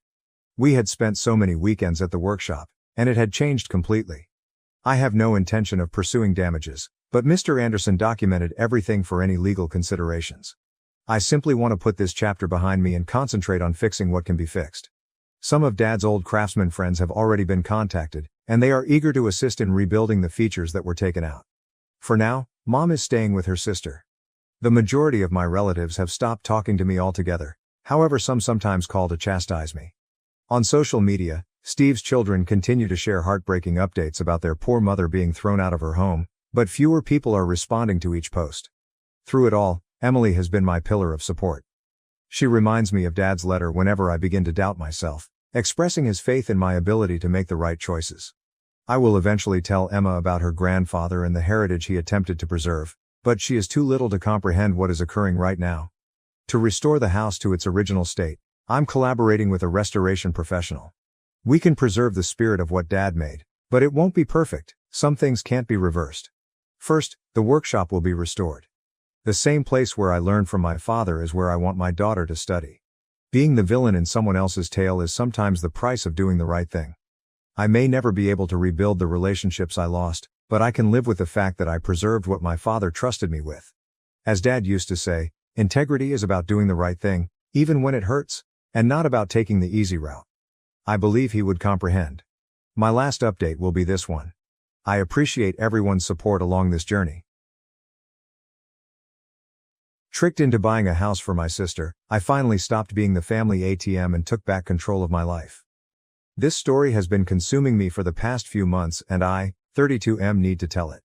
It tells the story of how my parents tricked me into purchasing a home for them, then gave it to my younger sister Perry, 29F, and what transpired when I finally had enough. Be advised that this is a lengthy and intricate tale of financial exploitation, family deception, and ultimately defending oneself. My family had to constantly balance their finances when I was growing up. Even though we weren't impoverished, there was always a tension that was related to money. You could call my dad, 58M, a serial entrepreneur, but none of his business endeavors ever truly took off. He constantly pursued the next great chance, jumping from job to job. He would be selling life insurance one month, certain that he would succeed in the field, and then attempting to launch a home remodeling company the next, despite his lack of experience. Every new endeavor had the same cycle: initial enthusiasm, mounting annoyance, and unavoidable failure. The perpetual optimist, Mom, 55F, consistently supported Dad's decisions. She would say to us over dinner, "Your father is a visionary," just after he had left another secure career to take a chance on a dangerous project. He only needs one significant break. To keep us afloat, she took on part-time jobs, but her true job was to keep up this facade of normalcy while our financial circumstances were anything but. My sister Perry and I had a very different dynamic. I was chosen at a young age to be the family's savior and their key to a brighter future. I used this lens to examine every choice I made. I recall wanting to join the school band when I was 14 years old. My parents sat me down for a serious conversation about how the computer club would appear better on college applications, rather than encouraging my passion in music. My parents, who somehow always found money we purportedly didn't have, paid for Perry's art classes one month and her dance lessons the next, allowing her to follow whatever whimsy interests she had. In high school, the pressure increased significantly. I kept my GPA at 4.0 because it was considered bad, not because I was inherently smart. You would think I had committed a heinous sin after I received an A in AP Physics one semester. For days, my father would only talk to me when he made scathing remarks about how mediocrity isn't an option for someone who needs to support their family. Teenagers need to express themselves, Mom said dismissively when Perry skipped 3 days of school that week to spend time with her pals. Perry was finding herself, and I spent my high school years in this pressure cooker of expectations. I was supposed to create a thorough financial success strategy. Perry would easily go in beyond curfew without any repercussions, whereas I would study until 2 in the morning while fueled by energy drinks and anxiousness. It was a sharp contrast. The traditional education system just doesn't suit her learning style, was the response given to Perry's run of D's and F's, while my B+ in calculus prompted a family conference regarding my declining standards. My parents made it apparent that my only choice when it came time for college was tech school, not because it fit with my hobbies, they never inquired about those, but rather because it provided the quickest path to a well-paying career. At every stage, they made sure I realized the extent of their sacrifice by taking out loans and spending down what little savings they had. Mom used to say, "We're eating ramen so you can have a future." But oddly, there was always money for Perry's newest pastime or adventure. Tech school was harsh due to the continual pressure from home as well as the challenging homework. I lived on the cheapest possible diet, worked part-time at a computer repair business in between classes, and was constantly reminded of my parents' investment in me. Every phone conversation featured an update on their financial difficulties as well as overt clues about when I might be able to reimburse them. Perry, meanwhile, left high school during her last year. In fact, my parents applauded her choice rather than the drama I would have experienced. "Not everyone is cut out for school," they stated. "She is courageous for pursuing her own goals." She spent the following years exploring her options, which included working as a barista, store clerk, dog walker and yoga instructor trainee, all of which were part-time positions that lasted no longer than a few months. Until she eventually quit because it wasn't fulfilling her soul, every new job she took was hailed as her genuine calling. I was hired by a burgeoning tech startup after I graduated from computer school. Although the pay wasn't particularly noteworthy by industry standards, it was more than my family had ever received. I recall phoning my parents to break the news, hoping for a single unadulterated moment of joy. Rather, Dad started figuring out how much I could give them per month right away, and Mom started making a list of all the bills they needed assistance with. To save money, I moved into a small apartment with 2 roommates. Although it wasn't ideal, I was earning enough money to buy a home of my own. I felt compelled to live simply in order to support my parents. I tried to balance their needs with my student loan payments and other living expenditures by sending them money each month. However, it was never sufficient. Dad would call with a remorseful speech about how they had given up everything for my schooling if I didn't send an extra month. My work became my haven. I poured myself into projects, gained a reputation for solving challenging issues, and began to advance in the company. Every bonus or promotion ought to have been a triumph, but instead they served as further sources of pressure.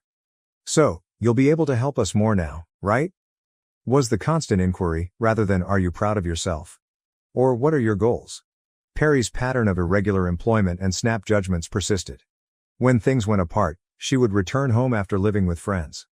She would enroll in online classes but stop midway through. Our parents were understanding and supportive of every setback. Despite the fact that she was well into her 20s, they would exclaim, "She's still young. She simply hasn't discovered her calling yet." What I assumed would be a typical Sunday meal at their rental apartment was actually the pivotal moment. Although I had been picking up on more clues than usual regarding their financial difficulties, I wasn't ready for what happened next. After all these years of investing in the family's future, Dad began to talk about how tired they were of renting, how their landlord was raising the rent once more, and how they needed a place of their own. The directness still took me by surprise, even though I understood where this was going. "Honey, we've been thinking," Mom replied, reaching across the table and taking my hand. "We've given up so much for you to reach this point, and you're doing fantastically now. Do you not think it's time to assist us in purchasing a home?" They let go of years' worth of pent-up guilt when I revealed that I was struggling to pay my own rent and save for the future. Dad talked about how they could have invested in me rather than saving for retirement. Mom sobbed as she talked about how all they wanted in their last years was stability. Perry, who was residing with them at the time, said that I was living comfortably while our parents were having financial difficulties. Months passed during the pressure campaign. They casually mentioned places they had seen in every phone conversation.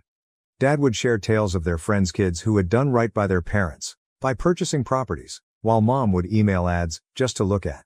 Perry even got involved, writing to me to say that after everything our parents had done for me, they deserved this one thing.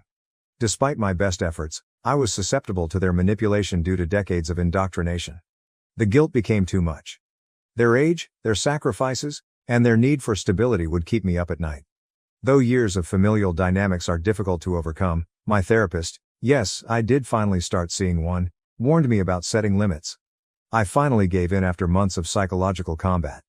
I persuaded myself that this was the proper thing to do even though I had saved up a respectable sum for a down payment, money that ought to have gone toward my own future.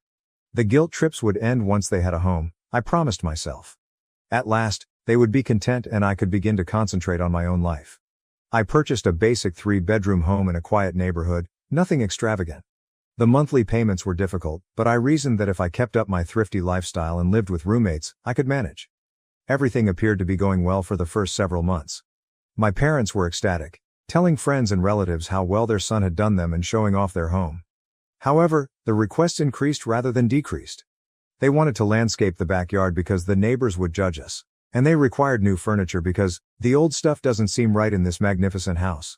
Every request was accompanied by the same old guilt trip. "After everything we've done for you."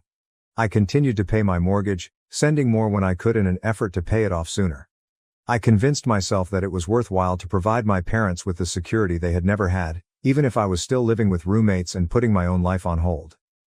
They began discussing how nice it would be for Perry to have a secure location close by, and they made casual references to how she was assisting them in settling in, but I chose to ignore the warning flags. In hindsight, I ought to have anticipated this. I was so used to prioritizing their demands that I failed to notice all the warning signs. The events that followed compelled me to face the ugly truth of my family's relationships and make one of the most difficult choices of my life. Update 1. I'll tell you what transpired when I paid a surprise visit to the house I purchased. I wish I could say I was shocked by what I discovered, but perhaps I had a sneaking suspicion this kind of stuff was coming. It all began one weekend when I attempted to phone my folks to talk about the additional mortgage payments I had been making. They never missed an opportunity to discuss money, so it was strange that neither of them answered. I made multiple efforts before deciding to drive to the residence. Everything changed because of what I discovered there. Wearing pajamas as if she owned the home, Perry answered the door. She didn't say, "Hey, nice to see you," or even, "What's brought you here?" Rather, she asked, "Oh, what are you doing here?" With an irritated expression, as though I were breaking her schedule. As I stood there, I tried to take in everything I was seeing. I felt sick to my stomach when I entered. The entire house has been converted into Perry's private area. Her personal portraits had taken the place of our family photos on the walls, her clothes were draped over the furniture, and her art supplies were strewn all over the table that had once been our parents' dining room table. She was allegedly now a budding social media personality, and the spare room had been transformed into some sort of creative studio for her latest business endeavor. "Where's Dad and Mom?" I was able to inquire while attempting to remain calm. She answered nonchalantly, as though everyone knew, "Oh, they moved out a few weeks ago. Across town, they discovered a pleasant rental. Did they not inform you?" Certainly they hadn't informed me. No one had considered mentioning that Perry had moved in and my parents had left, even though I had been making extra mortgage payments on this place. I felt like I was physically struck by the betrayal. I contacted my folks while seated on the couch, which was now adorned with Perry's throw cushions.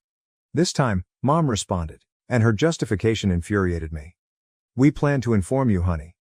We believed this would be the ideal setting for Perry, who required a steady setting to concentrate on her career.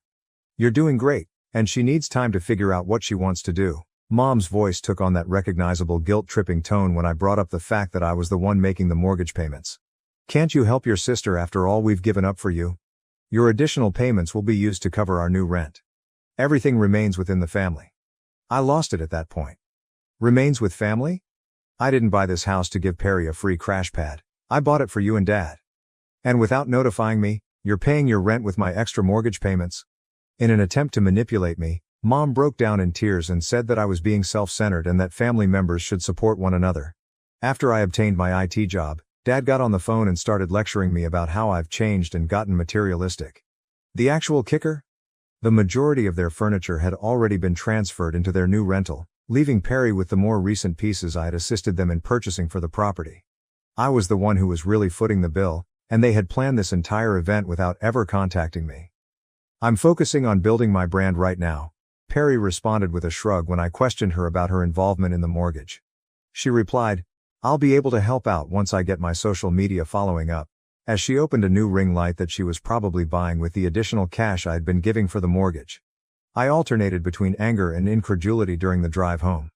The family first lectures, guilt trips, and years of manipulation were all meant to keep me footing the bill while I put my own life on hold. I've been allowing myself a few days to calm down and gather my thoughts before deciding what to do next. A part of me wants to halt all payments right away and let them face the repercussions. Fighting against years of training and worrying about being the bad son who left his family is another aspect. However, one thing is certain, this cannot go on. I have had enough of being the family ATM. This weekend, I've planned a meeting with my parents to establish some clear guidelines.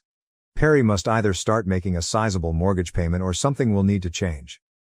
I'll provide another report following the meeting, but I already have a feeling it won't be pleasant. My parents are skilled manipulators of emotions, and I have no doubt that they are already preparing their case. But for the first time in my life, I'm prepared to defend my position, even if it means playing the antagonist in their tale. I'm aware of the irony. My sister lives rent-free in a home I pay for, but I continue to share a room with her. I sometimes question how I allowed things to get to this point, but I suppose that's what happens when you're subjected to manipulation and guilt from your family for years. Update 2. Things didn't go as planned when I confronted my folks. In fact, it went worse than I had anticipated. Allow me to describe what transpired during one of the most tense family gatherings I have ever experienced.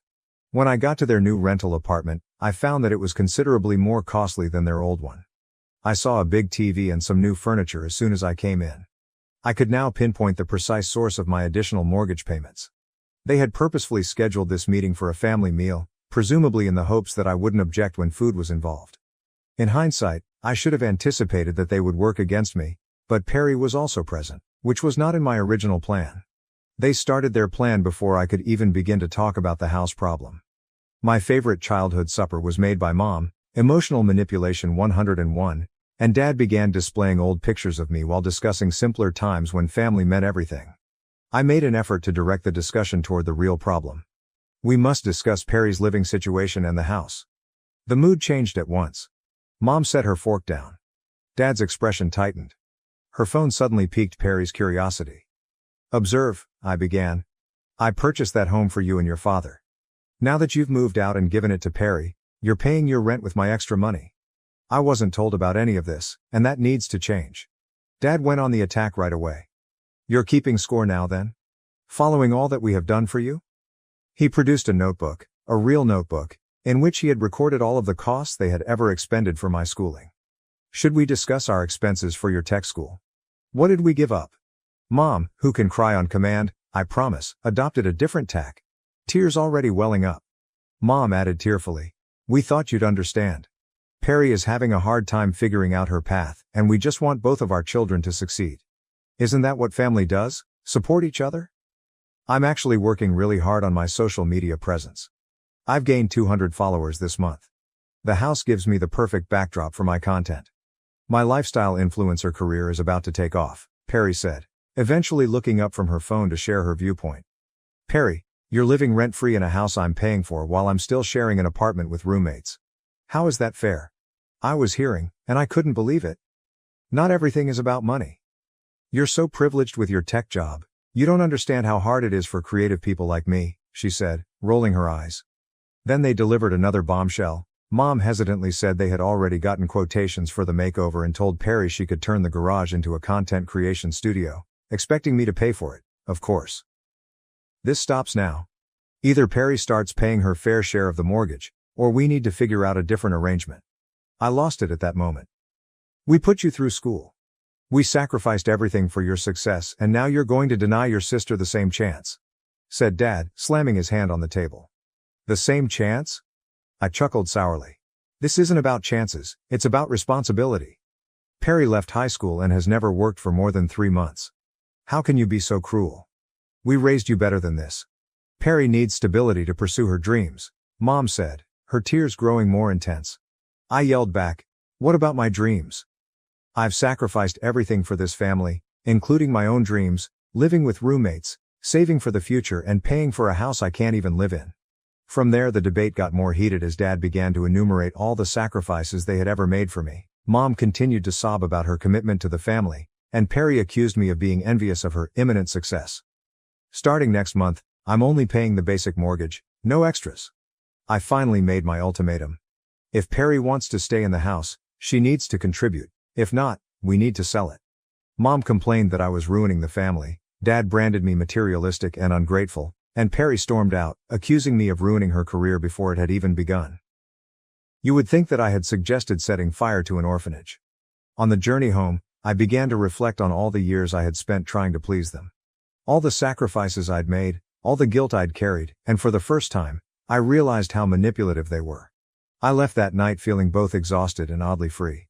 Dad sent multiple angry texts about my betrayal. Perry has posted ambiguous social media updates about toxic family members and dealing with haters. Mom has been calling nonstop and leaving heartfelt voicemails about how they can't afford their rent without my help, and I've already contacted the bank to stop the extra payments. I've been the family ATM for too long, putting everyone else's demands before my own, but I'm not giving up this time. If they can't see that, perhaps more serious measures are in order. For the first time in my life, I'm willing to put myself first, even if it means becoming the antagonist in their story. But I have a sense that this isn't quite over yet. Update 3. Let me tell you how everything finally fell apart and where I am now. Following that final encounter, I took the most difficult decision of my life. I stopped making mortgage payments altogether. My phone exploded in the first week after I stopped making payments. I received 47 calls from Mom, 23 from Dad, and even messages from Perry on every social media site imaginable. I blocked them all, but they got creative, using friends' phones, making new accounts on social media, and even reaching out to relatives I hadn't spoken to in years. I can't sleep knowing my son has abandoned us, was the first guilt-tripping statement in Mom's voicemails. We'll lose everything because of you, was the next desperate statement. In his more combative communications, Dad said, no son of mine would do this to his family. Of particular relevance was Perry's campaign against me on social media. She began sharing stories of toxic family members that ruin your dreams on a regular basis. The surrealist part was when I looked at Perry's Instagram and noticed that she was charging $50 per session for her insights into the influencer lifestyle, while holding creativity classes in the property I was paying for. She used my financial crisis as engagement material for her fans and turned the living room into a content-producing space. The bank sent out their first notice around week 3. My parents sent it to me with a single message instead of addressing the issue. Is this what you want? To see your family homeless? I archived the email without answering. The flying monkeys then appeared. I received calls from family friends I hadn't spoken to in years, expressing their disappointment with my decisions. I was ruining my parents' golden years, according to a long correspondence from my aunt. My former high school instructor even expressed concern about my recent changes in lifestyle on Facebook.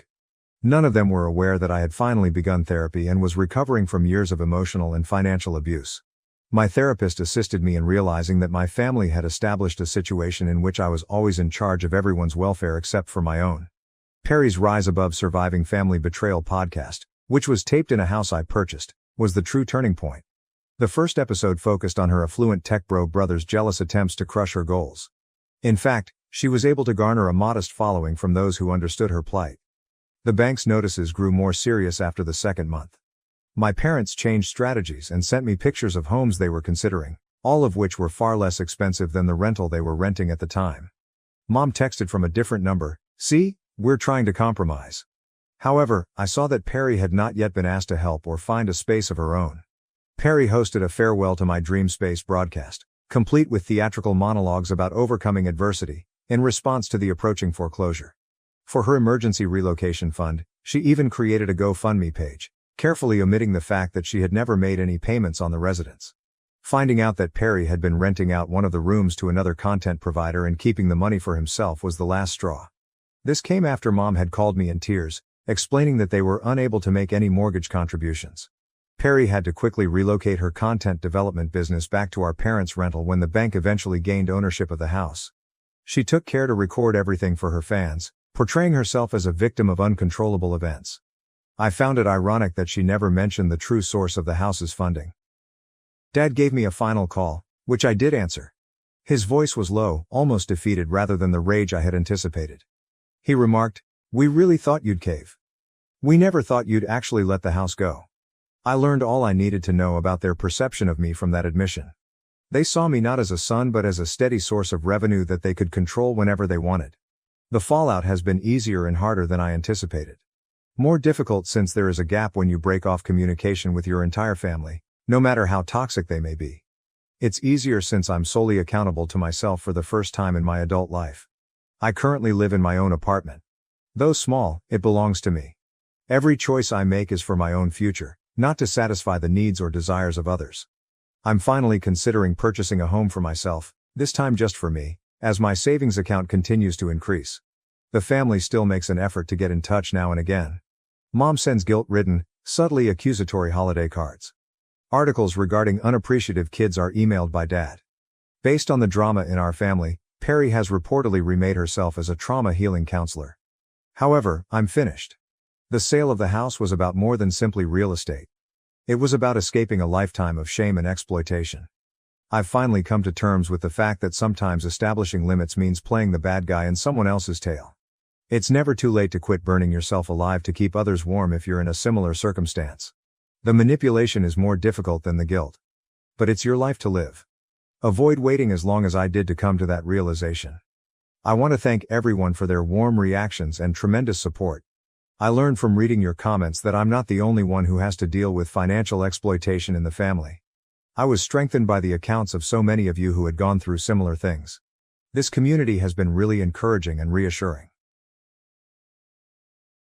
My husband confessed to having an affair with my sister. Just as I found out I was pregnant, what should I do? I am 35F, and I have been married to my spouse, Henry, 37M, for 5 years. Our marriage seemed to be going well until my spouse suddenly admitted to having an affair with my sister. We both work as doctors at a large university hospital, you see. Outsiders may find that glamorous or satisfying, but it also adds a layer of complexity to our relationship. Our marriage hasn't always been picture perfect because of the long hours, the emotional toll of caring for patients, and the fact that we both have a strong passion for what we do. It has been challenging to balance our personal lives with our careers, and there have been times when the demands of our work have made things much more challenging. However, we were able to help one another through it all.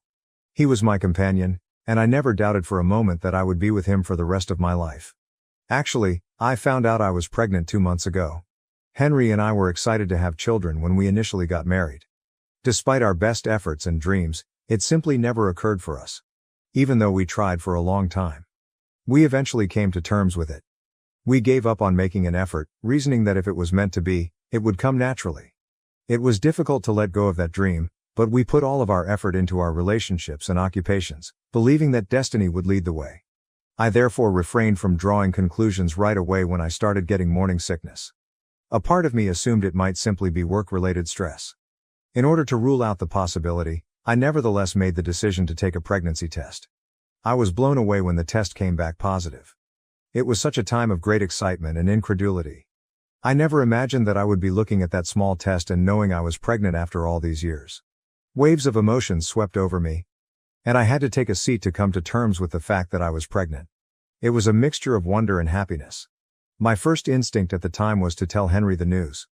After everything we'd gone through together, I knew how much this would mean to him. However, he was away at the time for a number of medical conferences.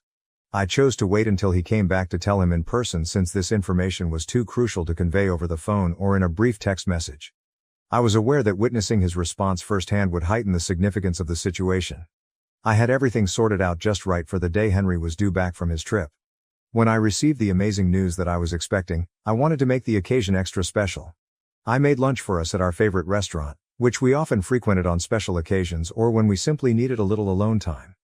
It was peaceful, comfortable, and stocked with all the foods we both enjoyed, so it was a place that carried many memories for us. As I thought about how this would be the beginning of a new chapter in our life, I tried to picture his reaction when I broke the news to him. However, I could tell right away that something wasn't right when I went to pick him up at the airport. Henry appeared distracted, seemingly absorbed in his thoughts. His greeting was different from his normal one. He didn't give me a warm embrace or show pleasure at seeing me after a long time apart. I could sense the disconnect in his manner, and he hardly even said hello. I attempted to dismiss it, speculating that perhaps he had been affected by the lengthy flights or the pressure of the conference. In an attempt to cheer him up and give us a chance to catch up, I brought up the reservation at our favorite restaurant. To my astonishment, however, he sighed, clearly annoyed, and suggested that we probably just go home and cancel. He sounded abrasive, as though the thought irritated him. I was surprised by his response. Since we didn't have any other important arrangements for the day, I figured that a lovely lunch would be the perfect way to help him relax. I told him that it would be better to have a brief lunch out and then go home because we would most likely wind up ordering takeout anyhow. He nodded curtly and let out an angry groan. Then, as though I hadn't been there, he resumed staring at his phone and distractedly scrolling while I took us to the restaurant. The tension between us was heavy by the time we arrived at the restaurant.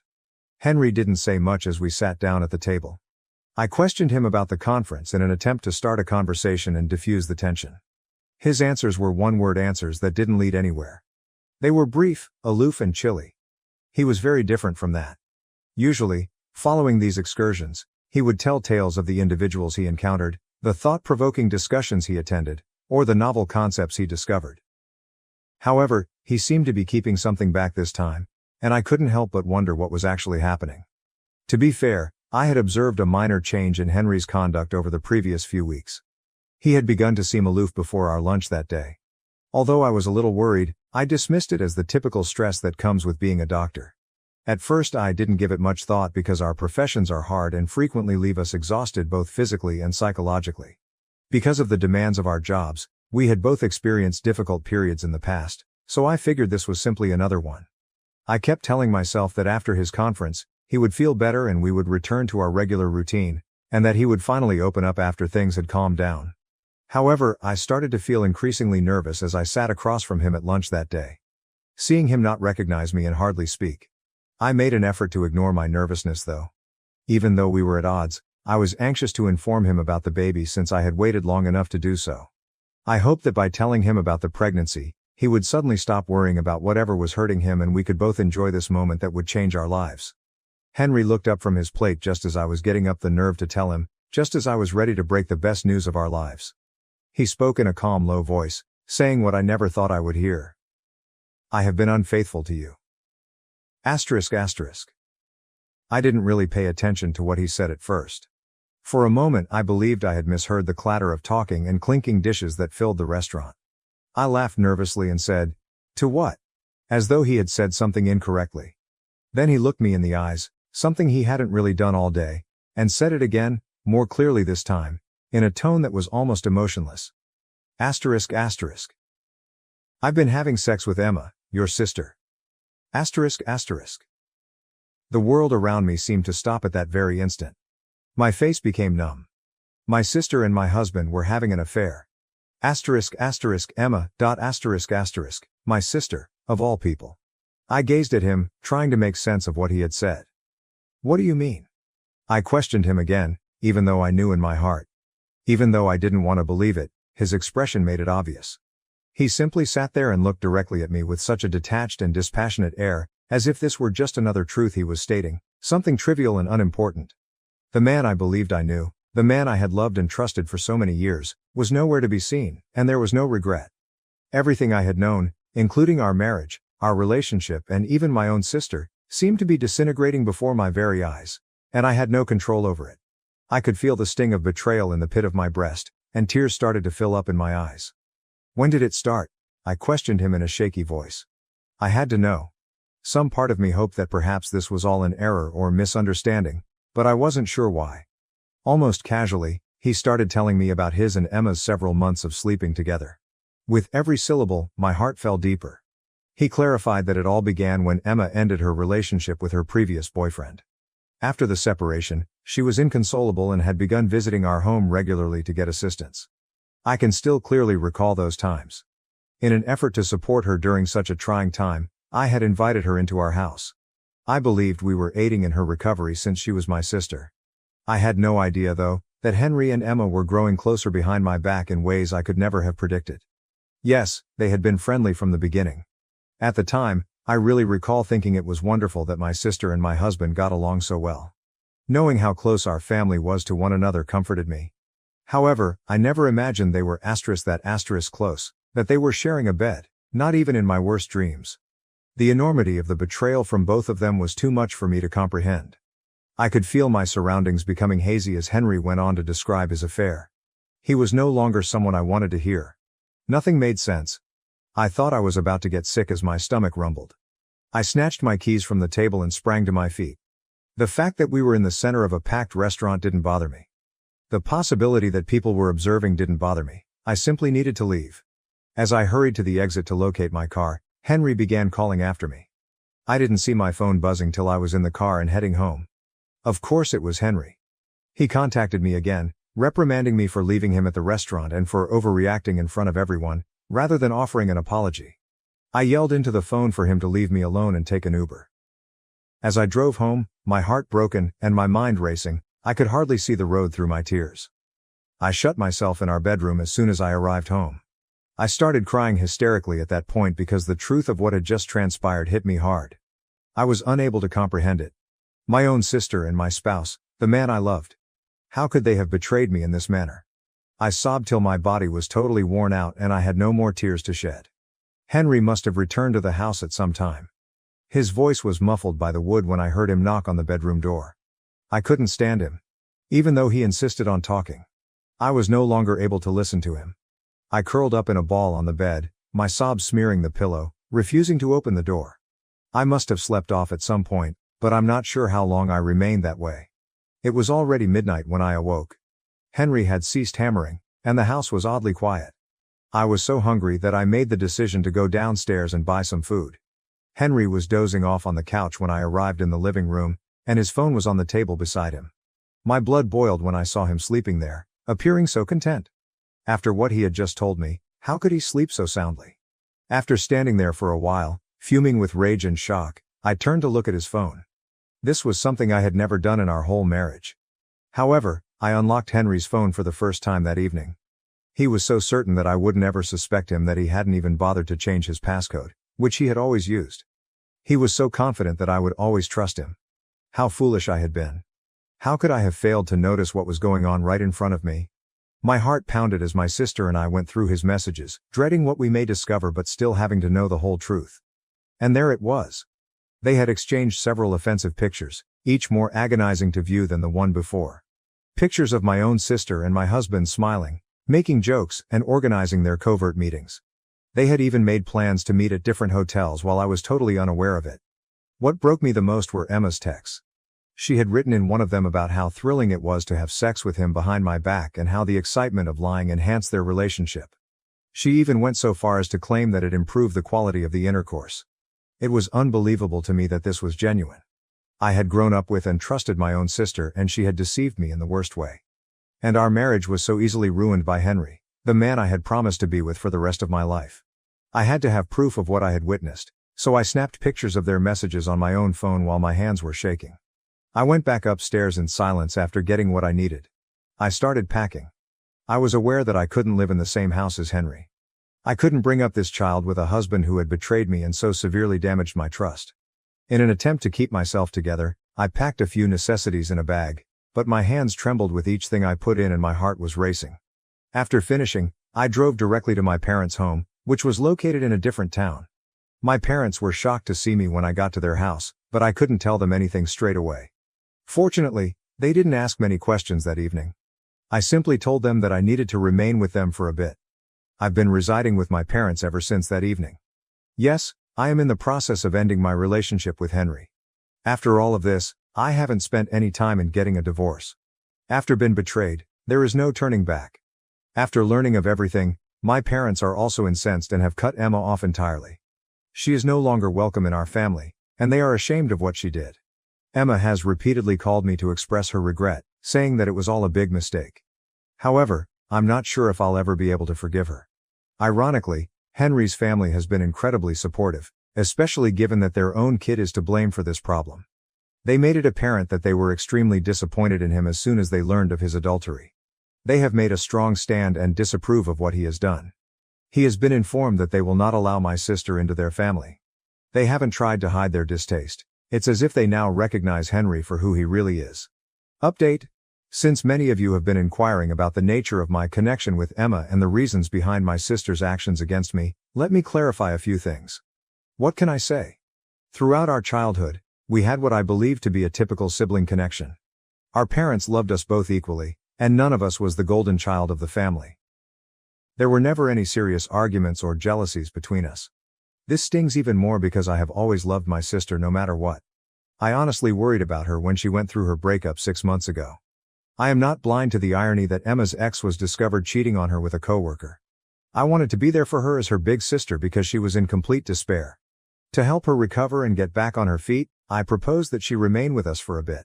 Remembering how she would confide in me about her trust concerns following her breakup is what's really getting to me right now.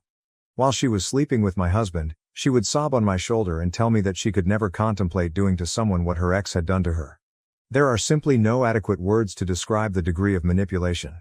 Emotionally, the pregnancy has been challenging. I am reminded to share these events with my husband whenever I have a doctor's appointment or develop a new ailment. I'm dealing with this alone instead. Well, not totally alone. My parents have been amazing, and a few of my hospital co-workers have really come through for me. The impact this has had on our work lives is unexpected. Fortunately, Henry and I work in different departments at the same hospital. News of what transpired spread really quickly, and although most individuals have been professional, it's obvious whose side they support. Emma's response to everything has been especially startling. She appears to be very shocked that our parents have interrupted her. She continues to send them lengthy emails in which she emphasizes the importance of family unity and how she is still their daughter. After she made the terrible decision to betray her own sister, Mom eventually lost it and responded to Emma, telling her that yes, family should be together, which is precisely why they are supporting me. I appreciate how supportive Henry's family has been. In particular, his mother has been amazing. She has made it plain that I will always be a member of their family, regardless of what happens with Henry, and she calls me frequently to see how I and the baby are doing. She told me that she is really ashamed of her son's behavior and that she taught him better than this. Concentrating on my child is what's enabling me to proceed. Every time I see them on an ultrasound or feel them move, it serves as a reminder that even the most dire circumstances can yield something lovely. Even though I'm still afraid of becoming a single mother, I know it's preferable to remaining in a marriage with someone who could completely deceive me. After learning about my pregnancy, I'm relieved Emma broke up with Henry. Unfortunately, he lost her as well. The man had the gall to end our marriage in the hopes of getting away with a younger me. Naturally, this does not imply that I will ever forgive Emma. but I am relieved that Henry is now alone. I'm taking each day as it comes for the time being. Despite all the stress, I'm attempting to concentrate on keeping my pregnancy healthy while the divorce proceedings proceed. I'm thankful to everyone who has helped me along the way, and I'm gradually realizing that sometimes the family you select is more resilient than the one you were born into. I have no idea what the future may bring, but I do know that my child and I both deserve better than what Henry and Emma did to us. Update 2. Henry made the decision to visit my parents' house once more in an attempt to make things better, but this time the situation worsened. He began by attempting to persuade me to reconcile. He explained to me that parents must occasionally give up something for their kids. He continued by saying that our child deserved to have two parents rather than just one. However, I had had enough of this story. I told him straight out that he didn't even *1* this baby until recently. For heaven's sake, he had wished for me to miscarry. And all of a sudden, he's talking about the value of sacrifice and family. He attempted to change his mind when I threw that in his face, claiming that perhaps he would change his mind after holding the kid. Like all his previous promises, his words were empty. I confronted him directly. He had an affair with my sister. We had almost little possibility of ever reconciling. However, Henry chose to turn the tables on me rather than take accountability. He began to blame me for his affair, claiming that I was constantly preoccupied with work and that I had not shown him affection for months. This was typical Henry, always attempting to place the blame elsewhere and make me feel responsible for his treachery. Before we were married, he was well aware of who I was. Before we met, we had worked together for years, so why was he acting so startled now? He began complaining about Emma at that point. He accused me of failing to recognize that he had been unfaithful to me for months and said that she had failed to support him when he was feeling weak. He seemed to be apologizing to me for not spotting him in the act sooner. By this time, I was furious. I bluntly informed him that he should quit blaming me for his adultery. His own parents, who had sided with me for a reason, were aware that what he had done was unacceptable. Henry sneered, his haughtiness returning, and declared that his parents loved him and would always forgive him. I was unable to contain myself at that point. I was honest with him, telling him that his parents had already chosen to deny him his inheritance and were done with him. Furthermore, our infant was receiving all of that money rather than him. When he realized, I saw his face fall apart. He was speechless for the first time since it all started. In a moment, his typical self-assurance and smugness disappeared. To be honest, I did get a sense of fulfillment from seeing him consider the repercussions of his behavior. He began screaming at me, calling me nasty and vile for ruining his life and expressing his regret that he had cheated on me earlier. Since this whole argument was becoming meaningless, I simply shook my head and requested him to go. Henry then became quite near to me and began yelling, which really unnerved me. At this time my parents, who had attempted to keep me in the other room, heard Henry's loud statements and came out to see how I was doing. My dad quickly came over and yanked Henry away when he realized that he was only inches from my face and that I was flinching. I saw my father strike Henry across the face. At first, Henry was confused and unable to comprehend what had just transpired. Then my dad, who was much taller than him, took hold of his collar, pulled him out, and pushed him out the door. I heard my father threatening him aloud that it would be his last day on earth if he ever revealed his face to us again. Henry has been completely silent for days after that. I suppose everything has really shook him up. Now that he hasn't texted or called, I can finally relax. I'm so appreciative that my father defended me, and I'm eager to get a divorce from this awful man and permanently end this phase of my life. Update 3. My previous update was 8 months ago. For those who have been following my journey, I just wanted to let you know how things are doing. Regarding my pregnancy, my daughter is doing well after I gave birth. In addition to continuing to see me, Henry's parents have established a trust fund for her. They have cut Henry off from the family and don't want anything to do with him. I have full custody of my child and have finally achieved the divorce I desired. For the time being, Henry's only duty is to pay child support. He paid a large amount of alimony because of his affair, but he didn't argue with me about anything during the divorce process. Henry made an effort to portray himself as a changed guy who merited partial custody during the custody proceedings. The judge, however, was unimpressed when his own parents testified about his actions and offered proof of his early rejection of the pregnancy, including his terrible yearning for a miscarriage. The best gift Emma could have given me after everything she did for me is that, although she still occasionally texts me, she hasn't disturbed me much overall. She attempted to get in touch with someone last month via a common friend, stating that she was interested in seeing her niece. I quickly shut that down. Despite being the biological aunt of my kid, she forfeited her right to participate in our lives when she decided to have an affair with my husband. The actual birth was a touching event. In fact, my mother and Henry's mother were in the delivery room with me. She swore to make sure her granddaughter would always know she was loved, despite her father's actions, and it was a wonderful moment as she held her for the first time. By making frequent visits and being the kind of grandma every child deserves, she has fulfilled her commitment. The most lovely thing that has emerged from this entire catastrophe is my kid. Fortunately, she doesn't look much like Henry, and she has my eyes. Every significant event, like her first giggle or grin, serves as a reminder that leaving was the right choice. Sharing these priceless moments with someone who had so severely betrayed me was unthinkable. Henry's parents have provided him with more than enough financial assistance. In addition to creating the trust fund, they have insisted on paying for all of my medical bills and assisting me in starting a college fund. Their grandchild should never have to rely on Henry for anything, they stated. Regarding Henry, he hasn't been around much, which is just how I want it. Beyond that, he hasn't shown much desire in being a father. He pays his child support on time, most likely because his parents are looking.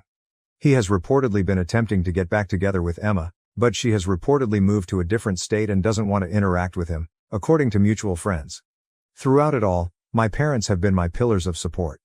My dad, who has never been very emotional, becomes very mushy with his granddaughter, and they have assisted me in setting up a lovely nursery. Even after going through such betrayal, it is consoling to realize how much love is all around us. Considering everything that has transpired, I genuinely believe that I'm in a better place now. Though it no longer defines me, the betrayal still stings when I consider it. I'm not merely a woman who has had her sister and husband cheat on her. In addition to being a mother and a successful doctor, I reconstructed my life according to my own standards. I'm concentrating on my daughter's development and our new life together for the time being. Although it's not the life I had in mind, it's better than I could have ever dreamed of when I was attempting to work things out with Henry. I survived an accident, but my family's betrayal hurts more. 3 years of silence, lies, and a crossroads for reconciliation. I, 35F, am in dire need of some guidance. I spent weeks in the hospital following a horrific vehicle accident 3 years ago. After a drunk truck driver crashed into my automobile, I suffered a fractured arm and had to spend a lengthy time recovering to regain my ability to walk. Even though the accident wasn't my fault, I'm still extremely cautious when driving even 3 years after it happened. The problem is that because my sister had gone into labor, my relatives did not come to my aid or offer me support during this trying time. Ironically, when the tragedy occurred, it was my route to surprise her at the hospital. I was employed at a company a couple hours away from my hometown at the time. I made the decision to surprise my sister after I received a call from my parents informing me that she was in labor and being taken to the hospital. I drove off after borrowing a friend's vehicle. I had an accident on the way there and was taken to the closest hospital. My friends and coworkers were the main people that helped me during my recuperation. At first, I could see why my parents were too busy with my sister and her infant. My parents didn't check on me though, even days after my sister gave birth. I contacted them several times while falling in and out of consciousness, frantically asking staff if my parents had visited or called, despite the pain. Each time I encountered disappointment. My parents finally gave me a call about a week after the accident. However, they asked why I had been phoning them so much rather than how I was doing. They were with my sister, so apparently they had been ignoring my calls. Despite my surprise at their harshness, I inquired about my sister's and the baby's well-being. They didn't even ask how I was feeling. They just said that both of them were okay. My buddies told me that they had contacted my parents via every available channel to alert them of my accident. My parents didn't inquire about me though. In an attempt to raise some awareness, I disclosed the information myself. Rather, they acknowledged that they already knew but decided not to reply because they thought my sister's needs should come first. Why couldn't they even pretend to care? I asked. At that point, they admitted to deliberately ignoring me. They thought my sister's birth was more significant than my injury, which they said I caused myself. I couldn't understand. It was a drunk truck driver who caused the accident, not me. However, they made it clear that they weren't referring to the truck driver. They accused me of being irresponsible for choosing to drive at such a late hour. They argued it was still unnecessary for me to do such a thing and that I was solely responsible for the accident when I explained that I was actually driving to the hospital to be there for my sister. That was a truly awful and inconsiderate thing for them to say. I hung up on them without saying anything else because I was so angry. I later learned from the hospital personnel that my parents were the first people called when emergency services spotted me at the scene of the accident and dialed 911. They had declined to appear and even asked not to be contacted over it in the future. Because I had my employee ID on me, the hospital subsequently got in touch with my place of employment, which is how my friends and coworkers learned about it. Finding out that rescue personnel had not bothered to arrive after being notified that their daughter had been involved in a catastrophic accident was even more disheartening. Even though I was only attempting to support my sister and the family, their sole reaction to the situation was to hold me responsible for what transpired.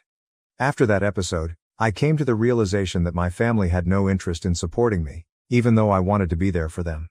After that, not even my sister had bothered to get in touch with me. I really gave up on my family after that episode, so I haven't spoken to them in 3 years. I believed that our connection was normal previous to the accident, but I had always felt that my sister and her priorities took precedence over me. This was verified in the worst conceivable way by the accident. To be clear, I wasn't angry that they didn't come see me while my sister was in delivery. I was disappointed that they didn't feel it was necessary to see me even after my sister had given child. My sister was unable to visit me in the hospital at the time, so I didn't even anticipate her doing so. For my parents, however, it was not impossible. My sister was looked after by her in-laws and fiancé. All I had were my friends, but I was fortunate that they were supportive. They paid for my medical bills and supported me during my recuperation. Although I have yet to repay them, I am immensely appreciative of their generosity and assistance. I doubt I'll ever be able to pay them back in full. My family hasn't made an effort to get in touch with me, despite the fact that the incident occurred 3 years ago. Many members of the extended family have asked me why we are no longer together, but I have kept the answer to myself. I believed we had an unwritten agreement to keep this from other family members, and I followed it. But things have changed recently. My parents had begun discussing the incident in a way that portrayed me as the villain, so one of my aunts got in touch with me. This occurred a few weeks ago when my sister's promotion at work was celebrated with a family dinner hosted by my parents. The subject of my alienation from the family was raised throughout the meal. My parents ultimately made the decision to discuss it after much back and forth. They no longer believed that they had to keep it a secret. However, they altered the details of what transpired following my accident when telling the story. A few facts were accurate. I got into a car accident on the way to the hospital, where I had planned to surprise my sister. They asserted, however, that they were never notified and learned of the tragedy only a few days later. They said that a lot of time had gone by the time they learned, and they were too busy taking care of my sister and the baby to consider the reason I hadn't been in touch with them earlier. Additionally, they stated that they called me as soon as they found out about the accident, but I was too distraught to talk to them. That was not accurate at all. They continued by saying they had made multiple attempts to get in touch with me, but I had consistently turned them down. They said they eventually stopped attempting to contact me. In essence, they framed the entire incident as a miscommunication and portrayed me as the bad guy who had been harsh on them for their lack of concern. Despite my parents' explicit orders not to, my aunt, being the kind person she is, chose to get in touch with me.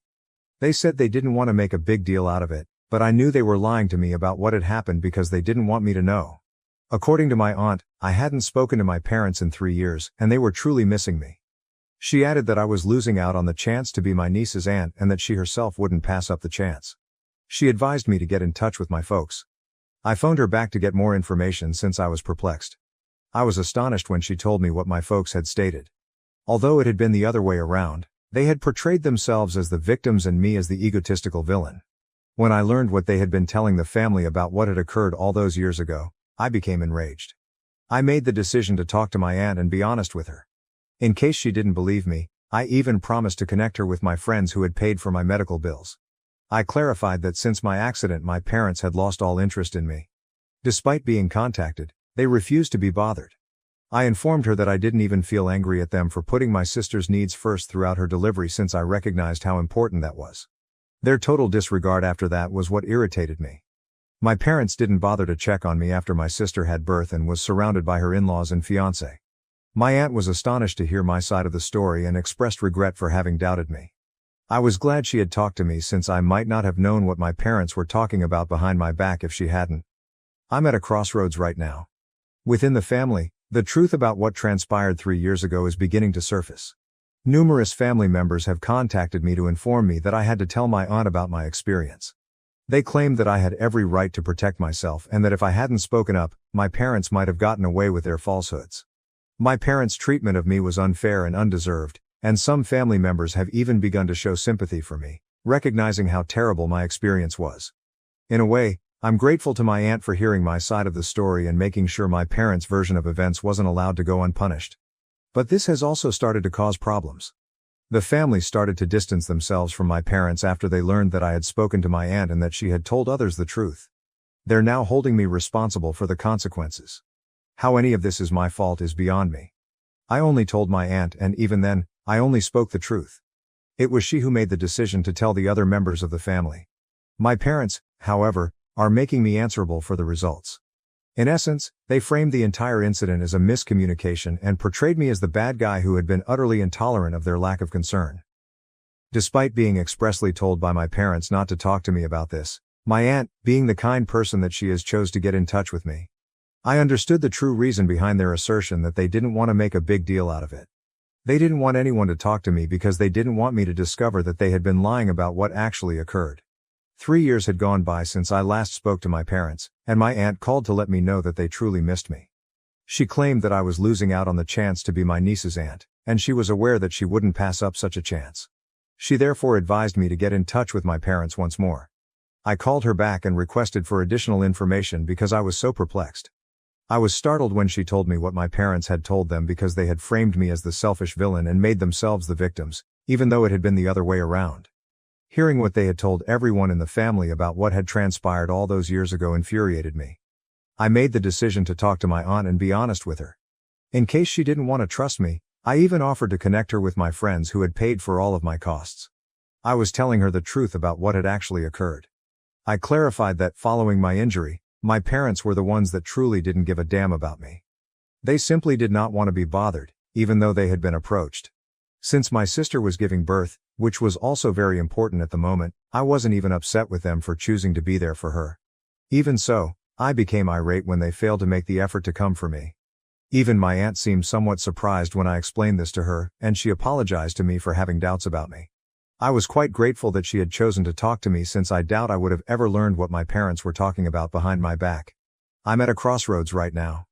The family is beginning to come to terms with the reality of what transpired 3 years ago. Many individuals have been contacting me and telling me that it was vital for me to tell my aunt the truth. Otherwise, they claim, my parents could have gotten away with lying about what had transpired and painting me as the villain. Many family members have even begun to express sympathy for me, telling me that my parents should never have treated me that way and that what happened to me was truly terrible. They claim it was unjust and unworthy. In one sense, I owe my aunt a great deal for persuading others to listen to me and accept my version of events. If not, my parents' version of events would have been accepted. However, it has become rather problematic for me at the moment because the rest of the family began to turn away from my parents once they learned that I had discussed this with my aunt and that she had discussed it with others. Since all I did was tell folks the truth, I truly don't understand how any of this is my fault. I just told my aunt the truth, and she made the decision to tell everyone else. It would be inaccurate to even state that I told anyone the truth. In any case, they are blaming me for the current state of affairs because, at the moment, the family has essentially been avoiding them and no one wants to talk to them. This is bad because my niece's 3rd birthday, which also happens to be the 3rd anniversary of my injury, is being celebrated in a few weeks. They are currently worried that no one will show up for the birthday celebration now that the family has learned the truth. My niece is thrilled about her birthday celebration, and the whole family has been invited, so that will be somewhat disappointing. But as of yet, no one has replied to the invites, and some have already turned them down without even having to provide a reason. That's what's happening at the moment. My family hasn't spoken to me in 3 years, but they have reached out to me because of this circumstance. They have been attempting to call and text me nonstop. The majority of their messages accuse me of intentionally causing this problem in order to take my sister's attention, but I haven't answered any of their calls since I don't think it's relevant. My parents and even my sister seem to think that I'm intentionally doing this because I find it infuriating that they opted to be with my sister during her childbirth rather than with me. They believe that I'm taking retribution in this way. They even went so far as to affirm that they were certain I intentionally got into the automobile late that evening in order to gain attention. They said that because my sister was giving birth and receiving all of the family's attention, I was envious of her. That's such a cruel, awful thing to say. No matter how much I could despise someone, I can't even fathom thinking that way about them. It's awful to be implied that I intentionally created the disaster in order to get sympathy and attention from my family. Furthermore, they are accusing me of attention-seeking even now, claiming that they are aware that I couldn't bear it when I learned that my sister had gotten a promotion at work and was doing well in her life. They therefore think I made the conscious choice to bring up and negatively portray historical events. They knew exactly what they were attempting to do, so I don't even see why they would say something like that. The hypocrisy of their actions, which were just what they were accusing me of, infuriates me. Since they first attempted to get in touch with me, I have continued to block their numbers and disregard all of their messages. But I don't know what to do next. Do I have to confront them about their falsehoods? Do I have to keep ignoring them and let the family issue work itself out? For the sake of my niece, who is innocent in all of this, should I try to patch things up? I could use some guidance on how to deal with this chaotic family scenario because I'm terribly conflicted.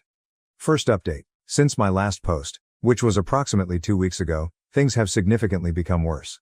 Even though I'm still processing all that has transpired, I feel compelled to give you all this update. My folks unexpectedly dropped by my apartment a few days ago.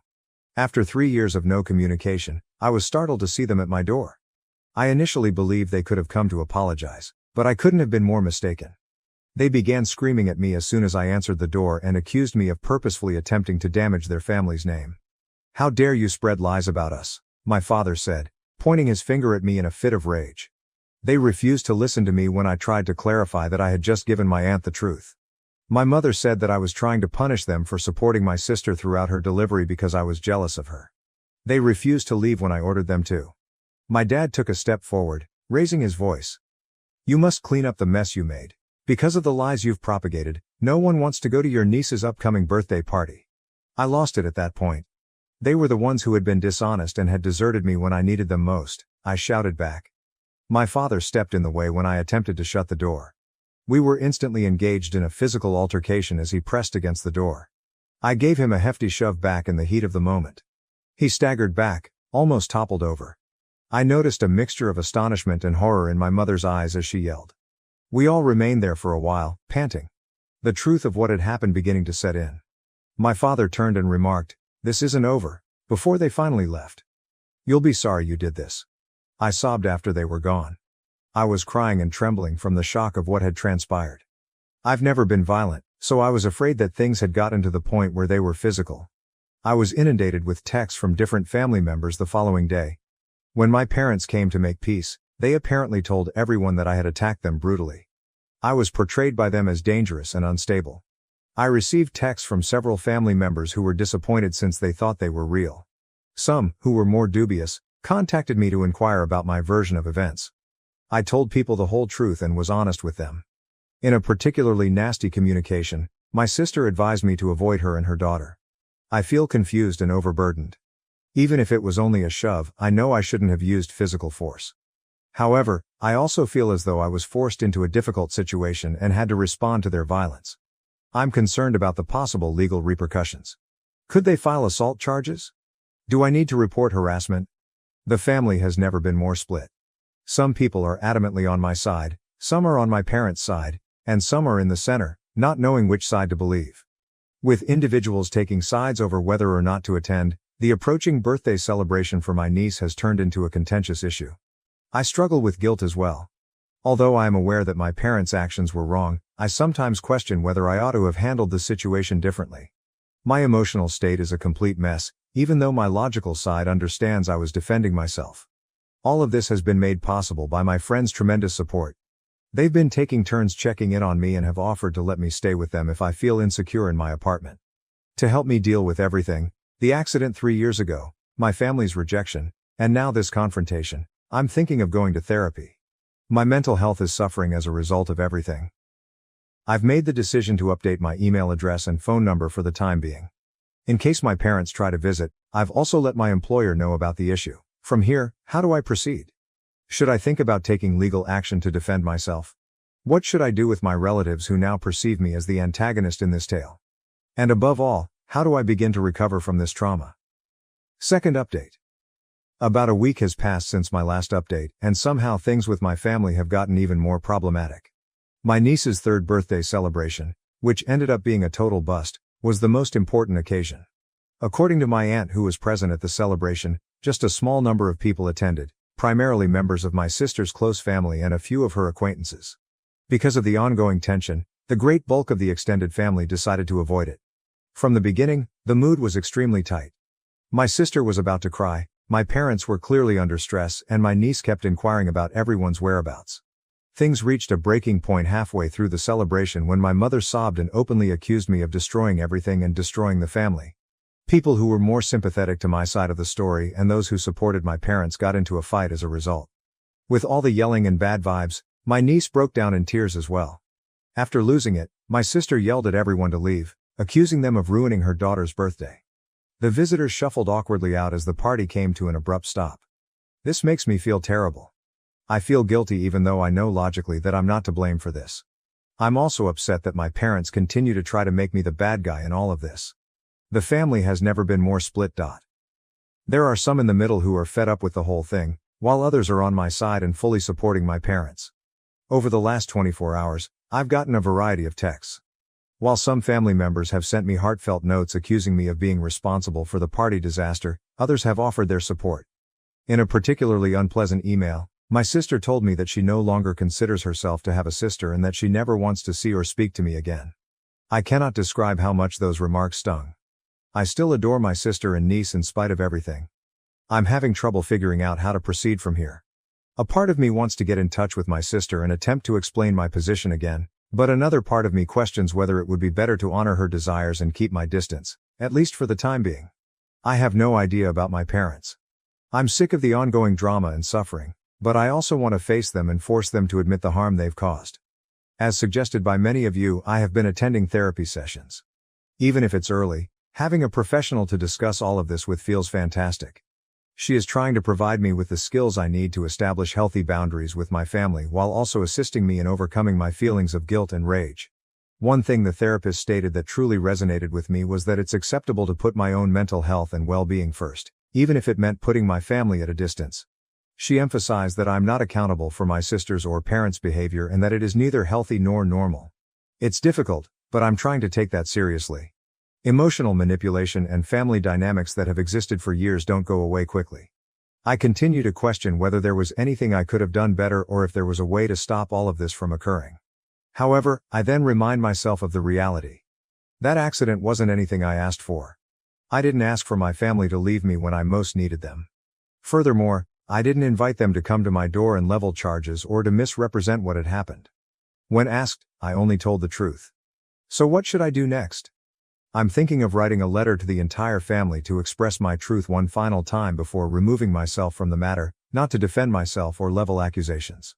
Perhaps things would settle down if I express my disinterest in carrying on with this drama. My niece is also on my mind.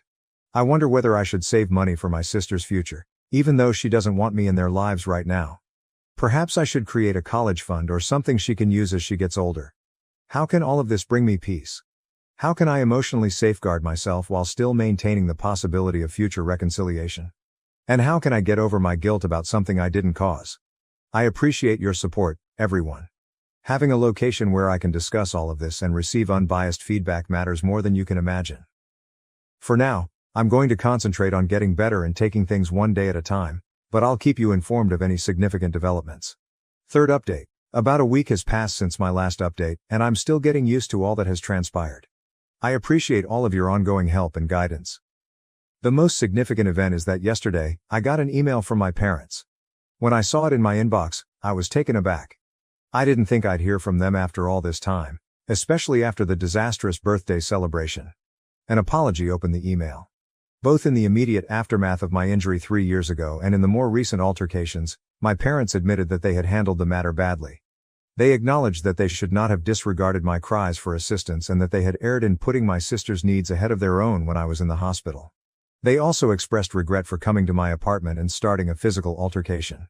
My father acknowledged that his harsh behavior was inappropriate and expressed sincere regret for it.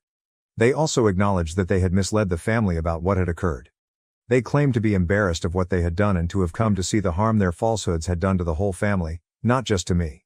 The email clarified that they had learned their lesson from the tragic birthday party.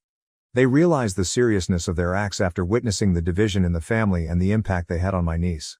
They claimed that after reflecting deeply for the previous week, they had come to the conclusion that it was time to take responsibility for their errors. I had a range of emotions after reading this email. I felt a mixture of emotions, including a sense of vindication, anger at the length of time it had taken, and a glimmer of optimism that perhaps we could save our relationship. Mostly though, I felt torn. I've been waiting for this apology for the past 3 years. They appear to be taking full responsibility for their conduct, and it looks honest. However, I can't help but question whether it's too little, too late. An email cannot quickly undo years of suffering and betrayal because of the deep-seated grief they have inflicted. A request to meet in person to discuss the matter was made at the end of the email. They stated they hope that one day I'll be willing to give them an opportunity to make amends face to face, but they understand if I'm not ready for that. I still haven't replied. While I'm afraid of exposing myself to additional hurt, I also want to agree to meet them to see if there's any chance of repairing our friendship. I had a physical argument with them the previous time I saw them. After talking with my therapist about the email, she advised me to take my time answering. If I do choose to meet, she advised, it could be beneficial to do so in a neutral setting, perhaps with a mediator in attendance. In addition, my sister and niece have been on my mind. According to my parents' email, they have been honest with my sister about what transpired and have urged her to get in touch with me. I haven't heard from her yet. Even though I really miss her and my niece, I understand that I must give them space for the time being. It seems that my parents have apologized for their lies and explained the matter in a mass email to the rest of the family. Some family members have messaged me to give their support and to express their amazement at the news. I'm at a crossroads now. Should I strive to mend our relationship after accepting my parents' apology? Do I keep my distance for my own psychological well-being? Is it possible for me to appreciate their efforts without completely reintegrating them into my life just yet? In addition, I'm struggling with my own sense of duty and guilt. There is a part of me that questions whether I could have handled things differently, even though I know rationally that I'm not to fault for this circumstance. I'm making an effort to concentrate on my own recovery and development going forward.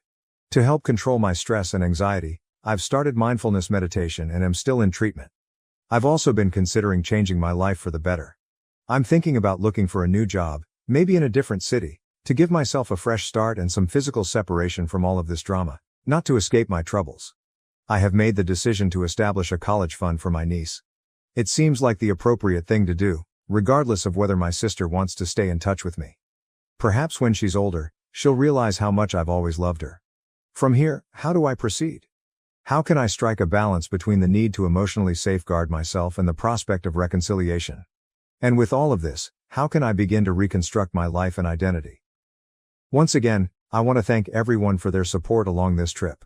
For me, your counsel and encouraging remarks have been invaluable. Although I have no idea what the future will bring, knowing that this community is supporting me makes me feel a little more prepared to face it. I was always the forgotten one in my family, but now they want me back. My next decision will change everything in my life. In my family, I, 42, have always been the unnoticed child.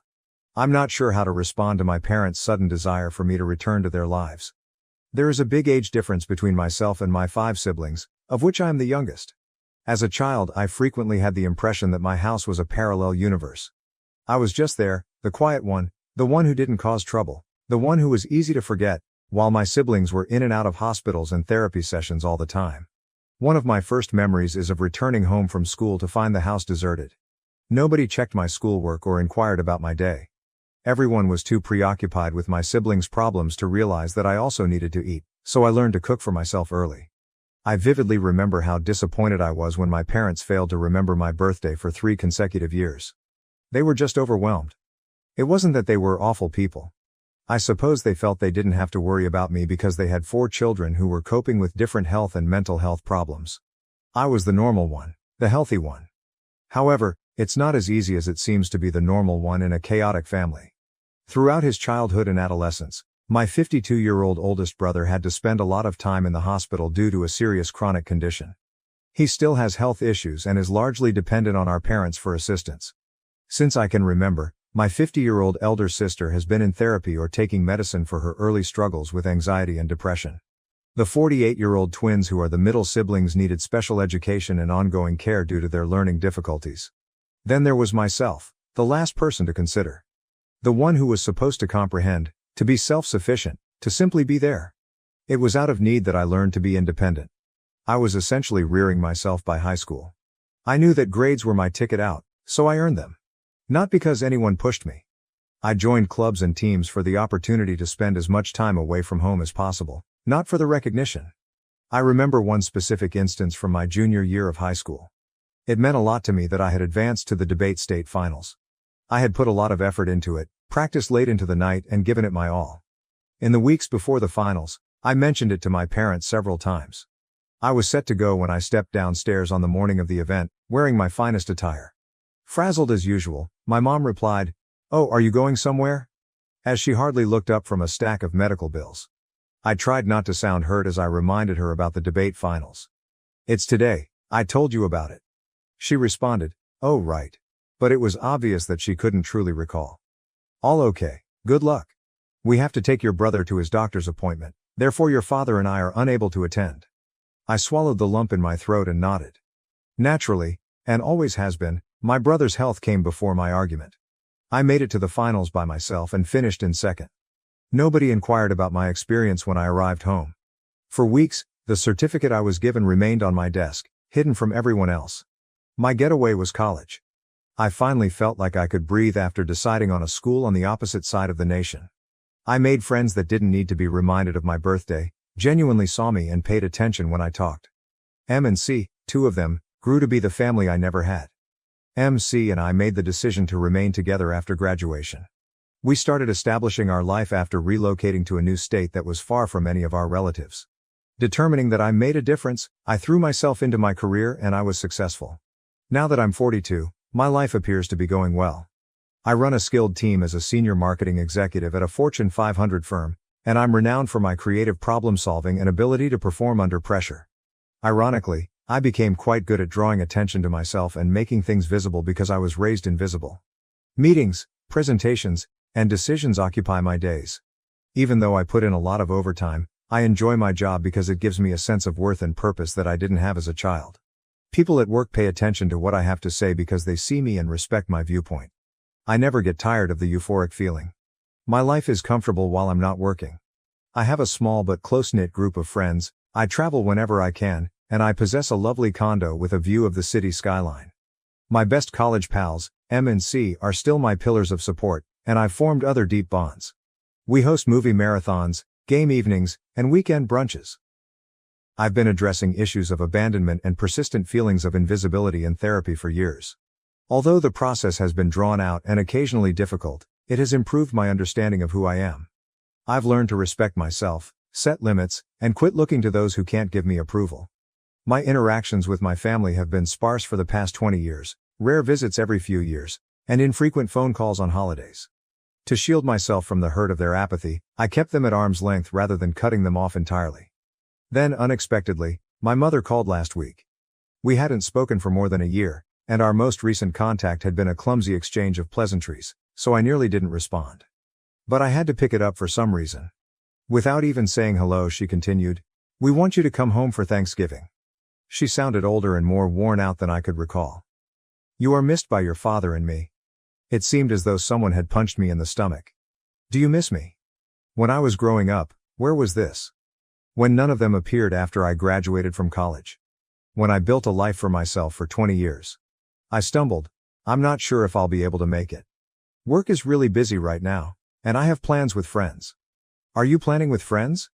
Her voice assumed that tone of remorse that I was all too familiar with from my early years. "Your family is us. If you need to alter your plans, your pals will undoubtedly understand." Family seemed like a hollow term. After feeling like an afterthought my entire life, what did it mean? She went on to say, "Your siblings will all be here." Apparently oblivious to or choosing to disregard my reservations. To have everyone together once more would mean so much. I was filled with resentment. Is everyone back together? First of all, when had we ever been together? I couldn't recall a family meal where someone wasn't experiencing a crisis, going to therapy, or being admitted to the hospital. I finally said, "I'll think about it," to put an end to the discussion. However, I knew I wasn't going as soon as I hung up. I became physically nauseous at the idea of sitting around a table and looking like we were a happy, regular family and everything was good. 1 week later, I'm still debating the choice. I had a tiny kid-like want to leave, to think that perhaps, at last they noticed me. That perhaps they wish to make amends because they regret how they treated me. However, the mature side of me, the one that has had treatment and undergone the arduous process of recovery, is more aware of this. They haven't called because they've suddenly realized how much they've been ignoring me. My siblings are still having difficulties, they are growing older, and they have come to the realization that I'm the only one with their lives in order, Which is why they are phoning. I'm their fallback option, not their daughter. I can't quit thinking about it though. What if I'm mistaken? What if this is a sincere effort to get back in touch? Am I being unforgiving or overly harsh? Or am I at last defending myself and establishing sound boundaries? I thought I had dealt with the feelings that the call had evoked. More than in years, I've been thinking back on my early years. I had a dream the other night that I was back in my former bedroom, shouting loudly, but no one could hear me. I felt like that forlorn, invisible youngster again as I woke up in a cold sweat. It also has an impact on my work. I was thinking about my family when I slept off at a crucial meeting yesterday. My team took note and continued to give me worried glances. I have a reputation for being calm and attentive, yet after just one phone call, I feel like I'm losing it. After discussing it with M and C, they both believe I shouldn't go. They have personally witnessed the harm done by my family and the years it has taken me to recover. They fear that returning home will reverse all of my gains. There is nothing you owe them, M stated firmly. Don't allow them to pull you back into their drama. You've created a wonderful life for yourself. C was more tactful. Remember how long it took you to stop flinching every time the phone rang? I know it's hard, he continued. When you first started establishing limits with them, how many panic attacks did you experience? Is all that development worth the risk? I am certain that they are correct. However, that little voice of the young child who merely wanted her parents to notice and adore her is still inside of me. Perhaps this time will be different, she's whispering. They might finally be the family I've always desired this time. M and C also remind me that I have the freedom to choose, and they will be there for me no matter what. And I'm grateful for that, but it doesn't help with the decision. So here I am asking random people online for guidance. Is it improper of me to want to go? Is it selfish of me to prioritize my mental well-being over a family reunion? Or, after being ignored all my life, am I now acting in my own best interests? Even though Thanksgiving is still a few months away, I can't stop thinking about this. I'm struggling to focus at work and fall asleep. I become anxious every time my phone rings, wondering whether it's them calling again. A part of me wants to stop communicating with them, block their numbers, and carry on with my life as it has been. However, another part of me feels bad about even thinking about it. Even if they weren't particularly good parents, they are still my parents. I have no idea what to do. I'm not sure how to make sense of the difference between the accomplished, self-reliant adult I've become and the lonely, invisible child I was. I'm not sure whether I can deal with my family without becoming that frightened, abandoned young child again. What should I do, Reddit? Should I risk rehashing old wounds by attending this Thanksgiving dinner? Or should I keep my distance and possibly ruin any possibility of a reconciliation? When your parents suddenly want you in their lives after decades of ignoring you, how do you handle it? I would appreciate any guidance. I could really use an outside viewpoint because I feel like I'm drowning in uncertainty. Update 1: About 2 weeks have passed since my last post, and while I would like to claim that things have become more obvious, they have really gotten more confusing. Though recent events have taken me by surprise, I appreciate all of the support and advice. It has given me a lot to think about. First, my older brother, who has long-term health problems, called me out of the blue. It was unexpected to see his name on my caller ID because we haven't spoken face-to-face in years. I briefly believed that something horrible had occurred. His voice seemed older and more worn out than I remembered when he said, "Hey sis. Have you got a moment? We need to talk about something serious." I felt shivers down my spine at his tone. He seemed to be speaking for the entire family, and it sounded menacing. He went on, "Mom and Dad have been talking," without waiting for me to answer. As they age, they are concerned about the future and who will look after things after they are gone. A knot started to form in my stomach. I hoped I was mistaken, but I had a feeling I knew where this was going. When they can no longer care for one of the boys, they want to appoint you as their legal guardian. The boys referred to our brothers who suffered from serious illnesses. It seemed as though someone had punched me in the stomach. Protector? Me? For most of my childhood, they hardly acknowledged me as the invisible child. What? I choked out. Why me? Why now? My brother let out a deep sigh. Look, I realize this is a lot to ask, but you are the only one who is truly stable. Everyone else has their own problems. You've succeeded. You're in control of your life. They believe you to be the ideal option. What I was hearing was unbelievable. Suddenly, after years of being neglected and treated as an afterthought, I was given this enormous duty. It was like a horrible joke and it felt unreal. Have they even considered asking me about this? With a voice trembling with rage and incredulity, I demanded, Or were they just going to spring it on me at Thanksgiving? The person on the other end of the line paused for a while. When he eventually said, they were hoping to discuss it in person. I thought you should know beforehand, give you time to think about it. Consider it. How could I possibly consider being guardian of a brother that I don't really know? A sibling who has spent decades taking care of our parents. I can't do this, I replied, hardly raising my voice above a whisper. I can't just take on this duty and drop everything. My life is my own. Plans of my own. My brother remarked, I know it's a lot, in an apologetic tone. They're desperate though. They must have confidence that someone will cover for them while they are away. I sat in startled silence for what seemed like hours after we hung up. It was all so utterly ridiculous. After years of ignoring me, they now wanted to put this huge responsibility on me without even consulting me.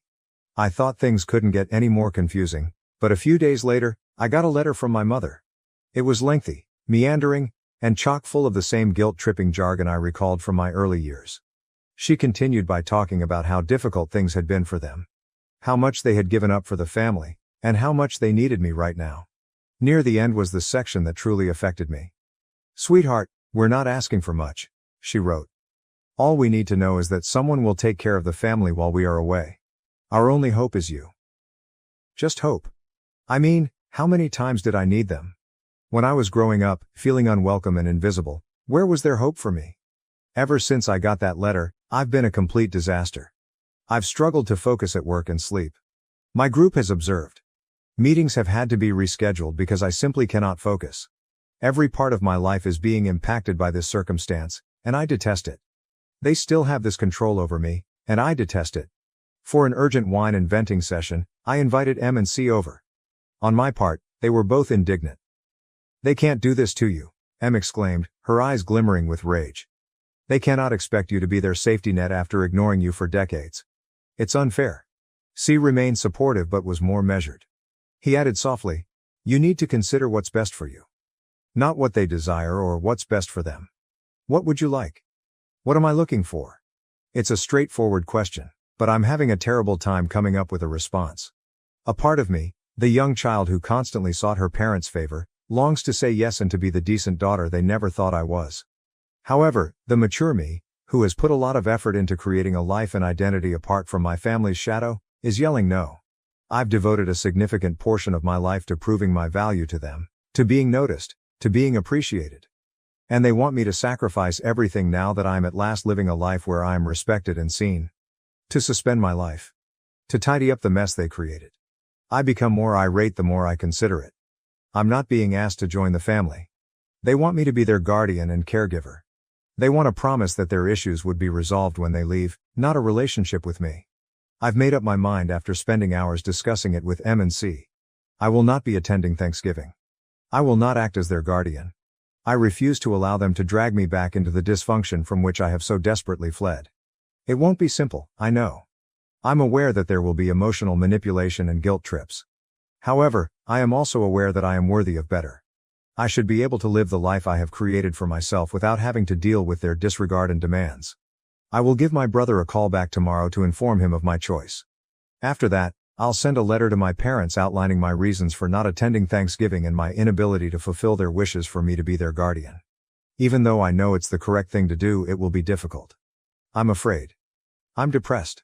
I'm pleased with myself for finally putting my needs first and putting my own health ahead of their expectations, even if I still want things to be different. Thank you to everyone who left a remark on my previous post.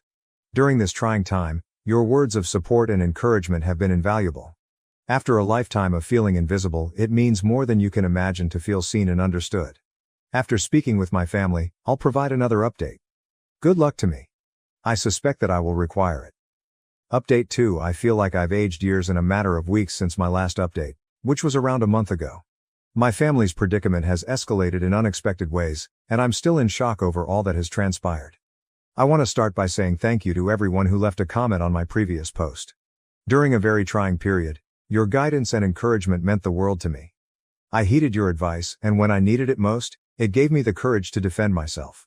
I declined the position of guardian for my siblings and chose not to attend Thanksgiving, as I said in my previous update. After calling my brother to inform him of my choice, I wrote a letter to my parents outlining my justifications. For a time at least, I believed that would be the end of it. I was mistaken. When I got home from work last week, my 70-year-old mother was waiting for me at the door. I was so shocked that I almost dropped my keys. She has never come to see me before. Not even when I bought my condo, when I got my major promotion, or when I moved into my first apartment, but here she was, standing at my door as if she had every right to be there, looking older and more worn out than I remembered. "Mom," I said, barely raising my voice above a whisper. "What are you doing here?" She took a while to respond. She simply stared at me, her gaze sweeping across my face as if she had never seen me before. Perhaps she was. When she eventually stated, "We need to talk." Her tone was forceful but gentle. "It's not good for your father. The physicians say." She trailed off, tears welling up in her eyes. I experienced a little twinge of guilt. I was unaware that my dad was ill. Then I realized that I hadn't known since they hadn't informed me. Because unless they require anything from me, they never tell me anything. I inhaled deeply, bracing myself. "I'm sorry to hear that," I added, trying to sound impartial. "But I don't see what that has to do with me." My mom's eyes became wide with surprise. "He's your dad," she cried out. "How can you say that?" "Is he?" The venom in my voice surprised me as I shot back. "When has he ever acted like a father to me?" I briefly believed my mother might try to enter when she moved forward. I remained steadfast in the doorway, preventing her from entering. I wasn't going to give her access to my personal space or the life I had created for myself. "Please," she begged, her voice adopting the guilty tone I so vividly recalled from my early years. "You are necessary. I am unable to manage things on my own because your father is constantly in and out of the hospital." "Your siblings?" "My siblings?" I interrupted her. "My siblings always. Mom, what about me? At what point did you need me for myself rather than what I could provide for everyone else?" She gave me the impression that I had slapped her. "That's not fair," she remarked. "You have always been cherished by us. We have always supported you." I was unable to resist. I chuckled. The sound reverberated along the deserted corridor, loud and terrible. "Are you there for me? When? You forgot my birthdays. When? When did you miss my final debate? When did you not attend my graduation from college? Please let me know exactly when you were there for me, Mom." I briefly had a surge of gratification when my mother's face crumbled. She was at last experiencing a small portion of the suffering I had endured for years. She said, "We did the best we could." With a broken voice. "You have no idea how it was to attempt to keep everyone alive and well. There was no time for," I concluded. "For me, for her. I wasn't ill, so you didn't have time for me. Since I wasn't creating issues, due to the fact that I was invisible." For a long time the burden of decades of unsaid hurt hung between us as we stood there in quiet. When my mother eventually responded, "I'm sorry," I briefly thought she was telling the truth. "That's not how we intended to make you feel. You are loved by us. You are necessary to us. Come home, please. Assist us."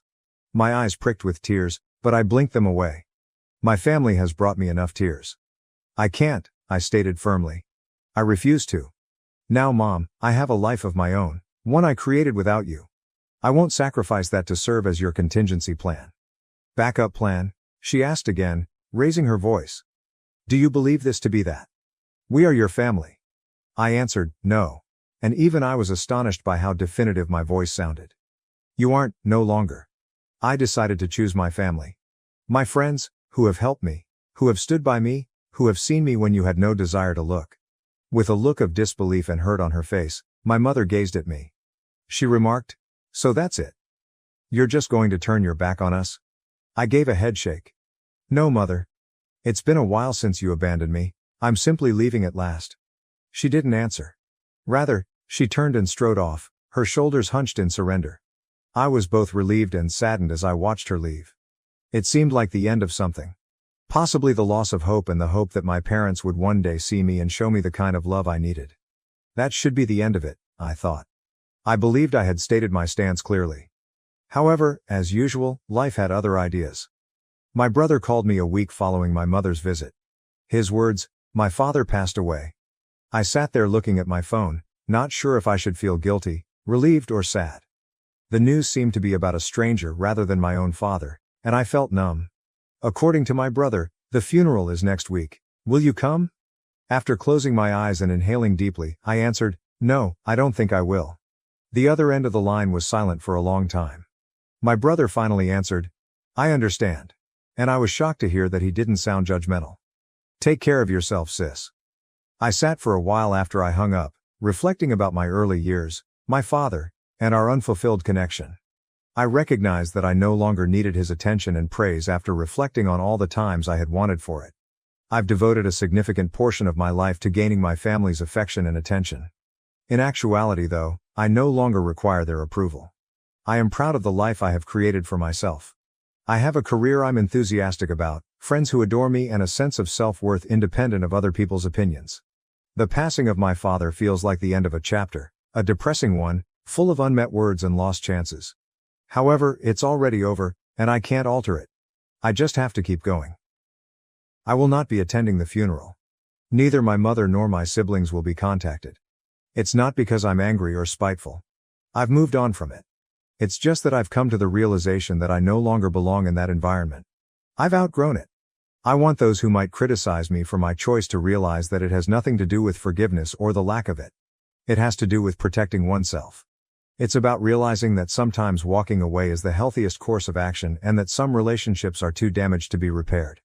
I'm no longer upset. I'm not depressed.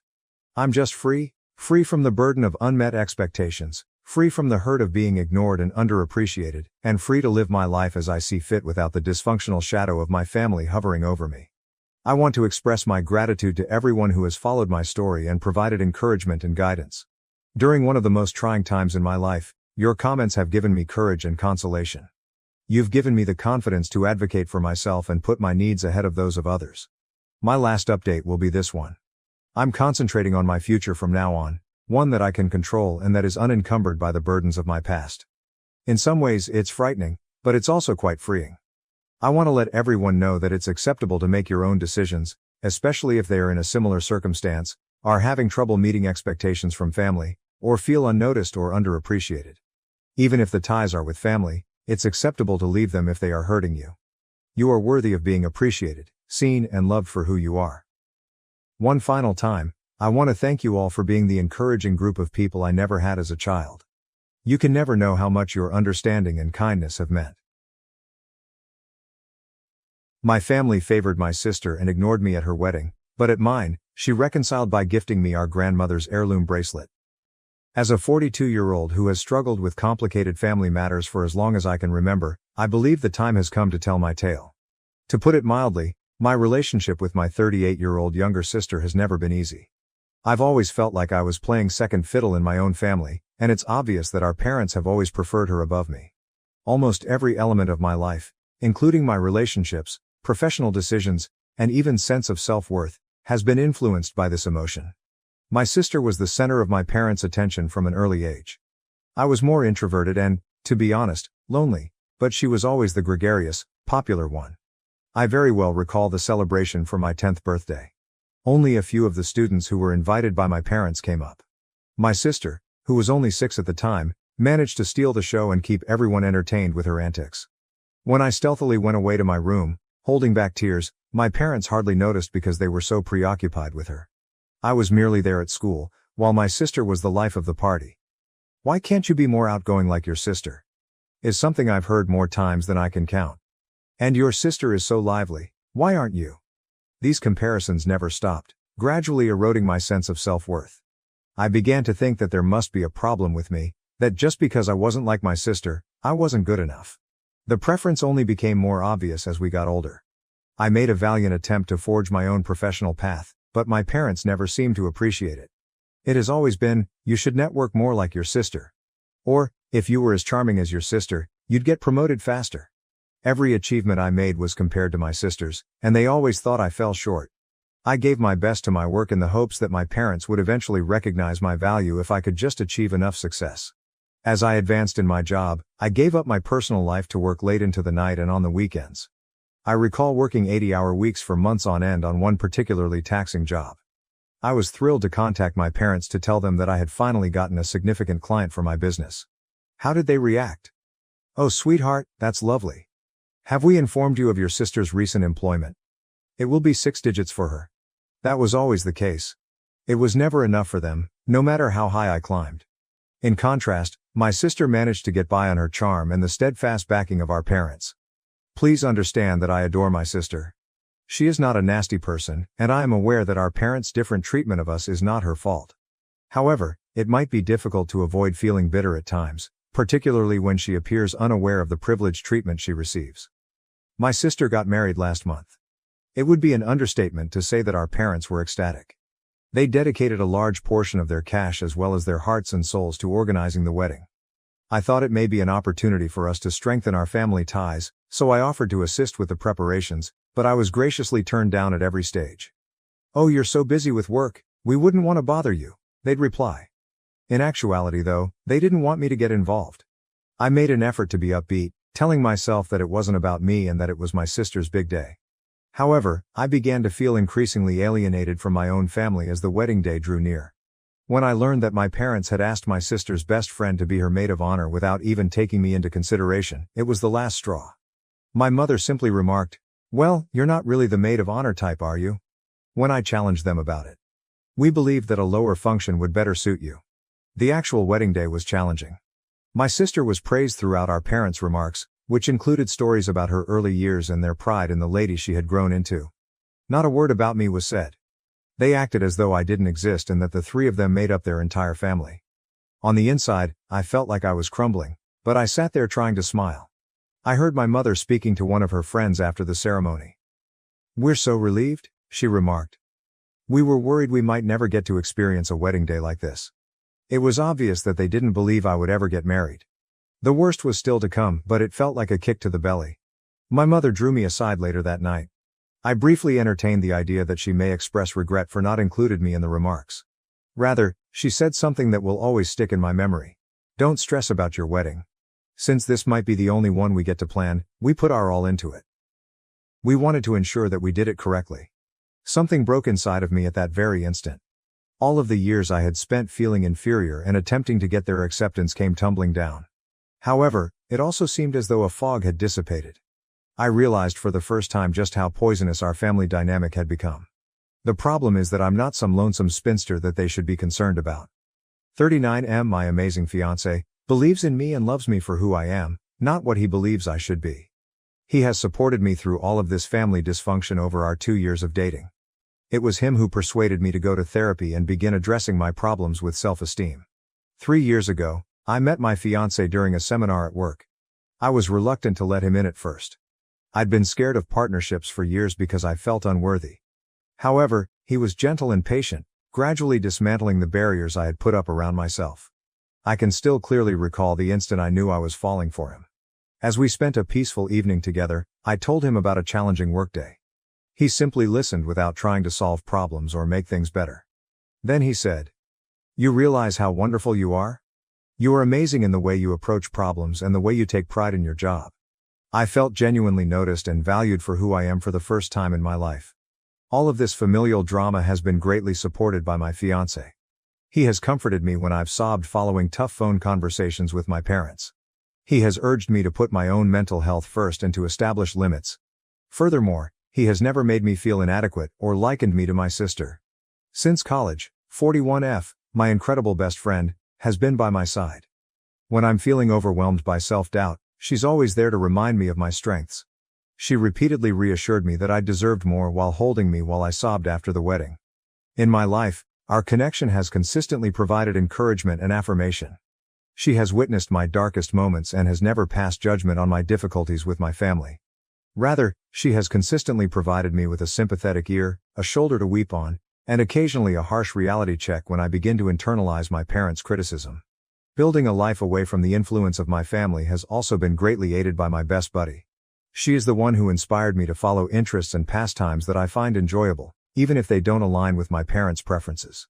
Because of her, I've developed a love for painting, which I never would have attempted if my only goal had been to please my parents. For me, these painting sessions have turned into a kind of therapy where I can release feelings that I've suppressed for years. I'm currently working to take back my life and my self-esteem. I'm attempting to strengthen my sense of self while in treatment and healing from years of emotional neglect. It's not simple. On some days I can still hear my parents' judgmental voices telling me that I'm not good enough.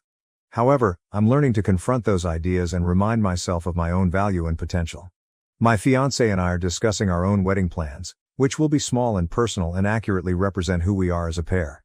It's thrilling, but it also evokes a wide range of complex feelings. To show my parents that I'm deserving of a celebration, I secretly hope to have the lavish wedding my sister had.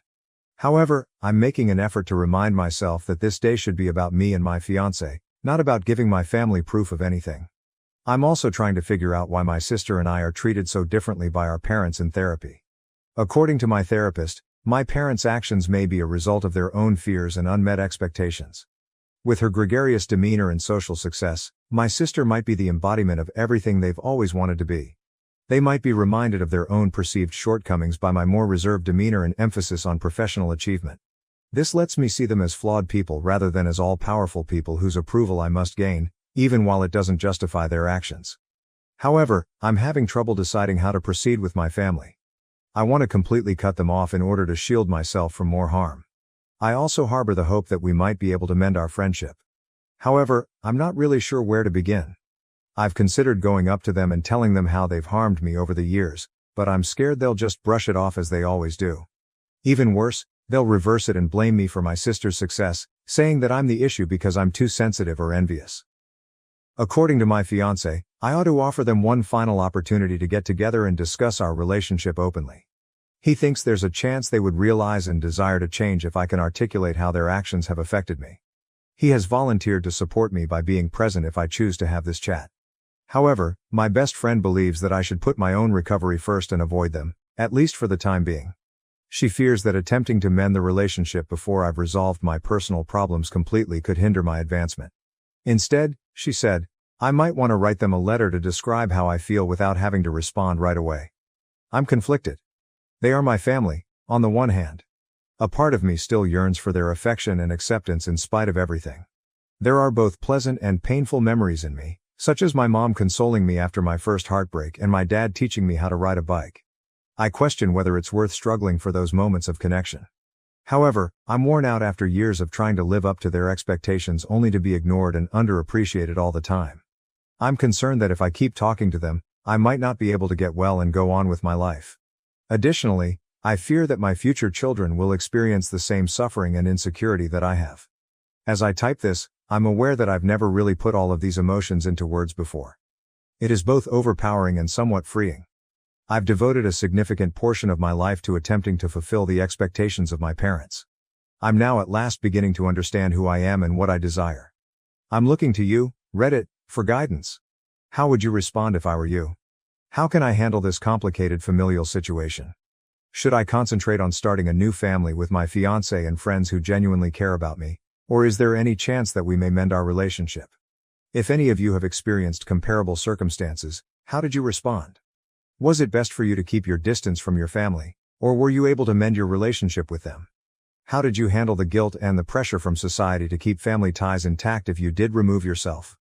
I appreciate you reading this far. I realize it was lengthy. Finally sharing something with someone, even if they are only complete strangers you met online, feels nice. I would be very grateful for any guidance or words of encouragement. I feel like I'm at a fork in the road and don't know which way to go. However, I am aware that I cannot stay in this state of uncertainty and keep looking for unfulfilled acceptance. A change is needed, but I'm not clear what that modification should entail. First update. 2 months have passed since my last post, and I wanted to give you all an update on what has been going on. Firstly, I would like to express my gratitude to everyone who read my tale and gave me advice. Your assistance has been priceless. The most significant shift has been in how I view myself. I've been going to therapy regularly, and my self-esteem is really improving. I'm working through years of emotional maltreatment and continual comparison to my sister with the support of my therapist. Although it's challenging, I'm coming to value myself regardless of my family's opinion. It has been beneficial to keep a wins journal. I jot down one accomplishment, no matter how minor, every day. I'm gradually coming to terms with the fact that, despite what my family may believe, I am competent and deserving. I've also shared my difficulties with my coworkers. Unexpectedly, a lot of others had comparable experiences, which made me feel less alone and opened up some fantastic mentorship opportunities. My relationship with my fiancé has undergone the biggest shift. Our relationship has strengthened as we prepare for our wedding. Throughout it all, he has been my pillar of support, always ready to listen and offer uncritical support. We've discussed our future in great detail, including how we want to handle family dynamics with our own prospective children. Speaking up about my anxieties of repeating the habits I was raised with has been both frightening and freeing. In addition to being understanding, my fiancé has pledged to constantly work with me to establish a kind, encouraging household. While talking about wedding arrangements last week, an unforgettable moment occurred.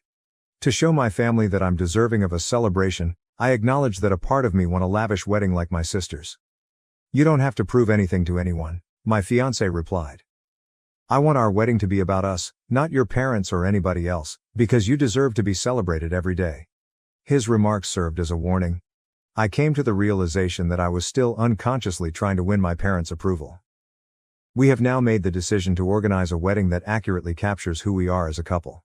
We have made some firm decisions. We intend to have a small, private ceremony with only our closest friends and family, perhaps at sunset on the beach or in a garden. We wish to honor our love and dedication in a cozy, happy setting. We're thinking of combining our love of the outdoors with the romance of beginning a married life by going trekking in a national park for our honeymoon. But I'm not sure if I should invite my sister and parents to the wedding. Reconciliation is something I wish for, but I'm afraid they'll ruin our day or say something cruel. My fiancé has been encouraging and has promised to support my decision no matter what. In order to establish clear guidelines for acceptable behavior, he has even offered to speak with my family if we invite them. My maid of honor, who is also my best friend, has been a huge help. She has immersed herself into the wedding planning process, and her excitement for this new phase of my life has been a lovely diversion from my complex familial feelings. She has been gently encouraging me to think about my own desires, apart from any obligations to my family. I am reminded by her that today is your day. You deserve to be in the company of people who truly appreciate you. 2 months later, I'm in a lot better place. I'm beginning to see my own power and have more faith in myself. I'm learning that family is about people who support you without conditions, not simply genetic ties. And I'm creating a future with a partner who genuinely cherishes me. However, I continue to struggle with how to deal with my biological family. Should I risk drama by inviting them to the wedding? Should I speak with them again before making a decision? Or ought I to concentrate on this new phase of my life? Reddit, I'd love to know what you think. How have you responded to comparable circumstances involving weddings and family? I would appreciate any guidance on establishing limits or having challenging conversations. Once again, I appreciate your help. Having this place to reflect and share is really meaningful. I'll keep you informed as events develop. Second update. Since my last update, which was a month ago, a lot has transpired. I appreciate all of your suggestions and encouragement regarding my previous post. We decided to invite my sister and dad after considerable discussion with my therapist and fiancé. We took our time creating the ideal invitation, attempting to mix being warm with setting up appropriate boundaries. I didn't get the response I was hoping for.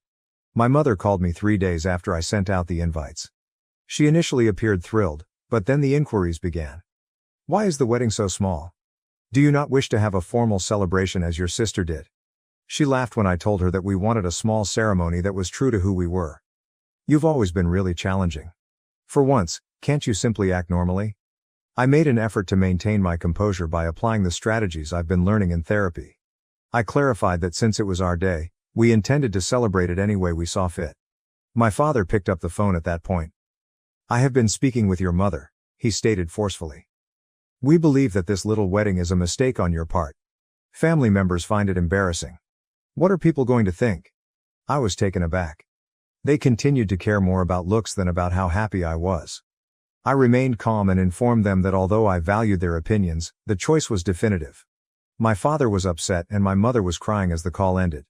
My fiancé was there to encourage me even though I was shaken by the call. Reminding me that their response was about them and not about us, he held me while I sobbed. My sister sent me an unexpectedly encouraging text the following day. I called her, bewildered. At first our chat was difficult, but she opened up as we spoke. She remarked, I've been considering our relationship a lot. I had no idea how much you were going through. You know, I've always envied you. I was surprised. Did you envy me? But the favorite was always you. She gave a sorrowful laugh. I always felt like I was living in your shadow, maybe to our parents. You were really intelligent and motivated. I believed that in order to receive any attention at all, I needed to be the life of the party. For the first time in years, we actually spoke for hours on end. I apologized for the resentment I had held, and she apologized for the instances in which she had been disrespectful. It seemed like a beginning, But it wasn't a miracle solution. But a new problem has emerged as a result of our increased knowledge. My sister wants to contribute to the wedding and play a significant role in it. I'm excited about the prospect of repairing our connection, but I'm also cautious. Could it be that this is merely preparing me for further disappointment? Although he believes it's a good step, my fiancé is letting me make the final decision. My best buddy, who reminds me of all the hurt I've endured in the past, is more wary. She remarked, "It's acceptable to have hope, but remember to take precautions as well." I'm conflicted. Though I'm afraid of exposing myself to additional suffering, this could be the start of a new, healthy relationship with my sister. Then there is our parents' problem. If my sister is involved but they are kept at a distance, how would they respond? Regarding the actual wedding, we are proceeding with our preparations. We've located a stunning garden location that embodies the private, romantic ambiance we're aiming for. We've decided on a color palette, selected flowers, and begun researching catering choices. I'm getting enthusiastic about these details despite the familial drama. Regardless of who shows up, it serves as a reminder that this day is about celebrating our love. Throughout everything, my fiancé has been my pillar of support. He's given me space when I've needed to think things through alone, been understanding when I've needed to rant, and given me advice when I've asked for it. I'm even more convinced that marrying him is the perfect choice because of his consistent support. I'm focusing on establishing and upholding limits in my treatment. In order to prepare me for any challenging situations that may come up, my therapist has been helping me rehearse reactions to possible events at the wedding. Having to prepare for a confrontation on what should be one of the best days of my life makes me feel empowered, but it also makes me a little melancholy. I'm at another fork in the road, Reddit. Should I accept my sister's offer to assist with the wedding, which could lead to a reconciliation but also increase the likelihood of further harm? How do I strike a balance between the need to protect myself and my desire for family harmony? Furthermore, how can I deal with my parents' criticism without allowing it to ruin our special day? Any guidance or first-hand knowledge would be very valued. Again, I want to thank everyone for their support. You have no idea how much it means. Third update. A week has passed since our wedding, and I wanted to give everyone who has helped me along the way this last update. Everything's all occurred so quickly, and I'm still absorbing everything. I gave my sister's offer to assist with the wedding a lot of thought before accepting. Although it was a risk, I thought it was worthwhile. There was a lot going on in the days before the wedding. I was astonished at how well my sister and I worked together on the last-minute details. Although there were tense moments, we were able to resolve them and have open communication. The actual wedding day was tense. My parents were seated in the front row as I started down the aisle. My father actually grinned at me while my mother wiped at her eyes. It was something, even though it wasn't the kind of proud, warm smile I had always wanted. The ceremony was kind, intimate, and all we could have imagined. I felt as though everything else vanished as my fiancé and I exchanged vows. We were the only ones making pledges to one another at that very moment. My sister came up to me with a tiny wrapped surprise during the reception. An exquisite silver bracelet that had belonged to our grandmother was found within. She gave me the bracelet, which had been a source of conflict between us for years, as a gesture of goodwill. My father later asked me to dance, which surprised me. He remarked, "Your mother and I, we may not have always understood you, but seeing you today, you seem happy." As we moved uncomfortably to the music. Incredibly joyful. It felt like an acknowledgement, but it wasn't an apology. The remainder of the evening was a haze of joy, dancing and laughter. Although there were tense times, it was a happy occasion all around. Throughout it all, my new spouse was by my side, cheering me on in the good times and encouraging me in the bad. My sister took me aside one final time as we were heading out on our honeymoon. "I want you to know that even though our relationship hasn't always been easy, I'm proud of you," she said. Additionally, I hope that we can continue to improve our friendship. Since the wedding, the days have been a combination of peaceful introspection and honeymoon delight. Disengaged from the outside world and concentrating on one another, my spouse and I hiked in a national park for a fantastic week. I'm trying to take in all that happened now that we're home. Since I got back, I've been seeing my therapist, and we've been discussing how I feel about the wedding and how it will affect my future relationships with my family. She has reminded me that it's acceptable to still feel conflicted while also encouraging me to recognize the constructive actions that were performed. My spouse and I have discussed limits and the type of connection we hope to have with my family in the future. We acknowledge that maintaining open communication is important, but we also recognize that our small family must come first. Since the wedding, my sister and I have texted each other a few times. They have been friendly yet hesitant. Next week, we're going to get together for coffee to discuss this further. Although there is still some tension with my parents, there seems to be a change. When my mother called to inquire about the honeymoon, the conversation was a little stilted, but it lacked the criticism I've grown accustomed to.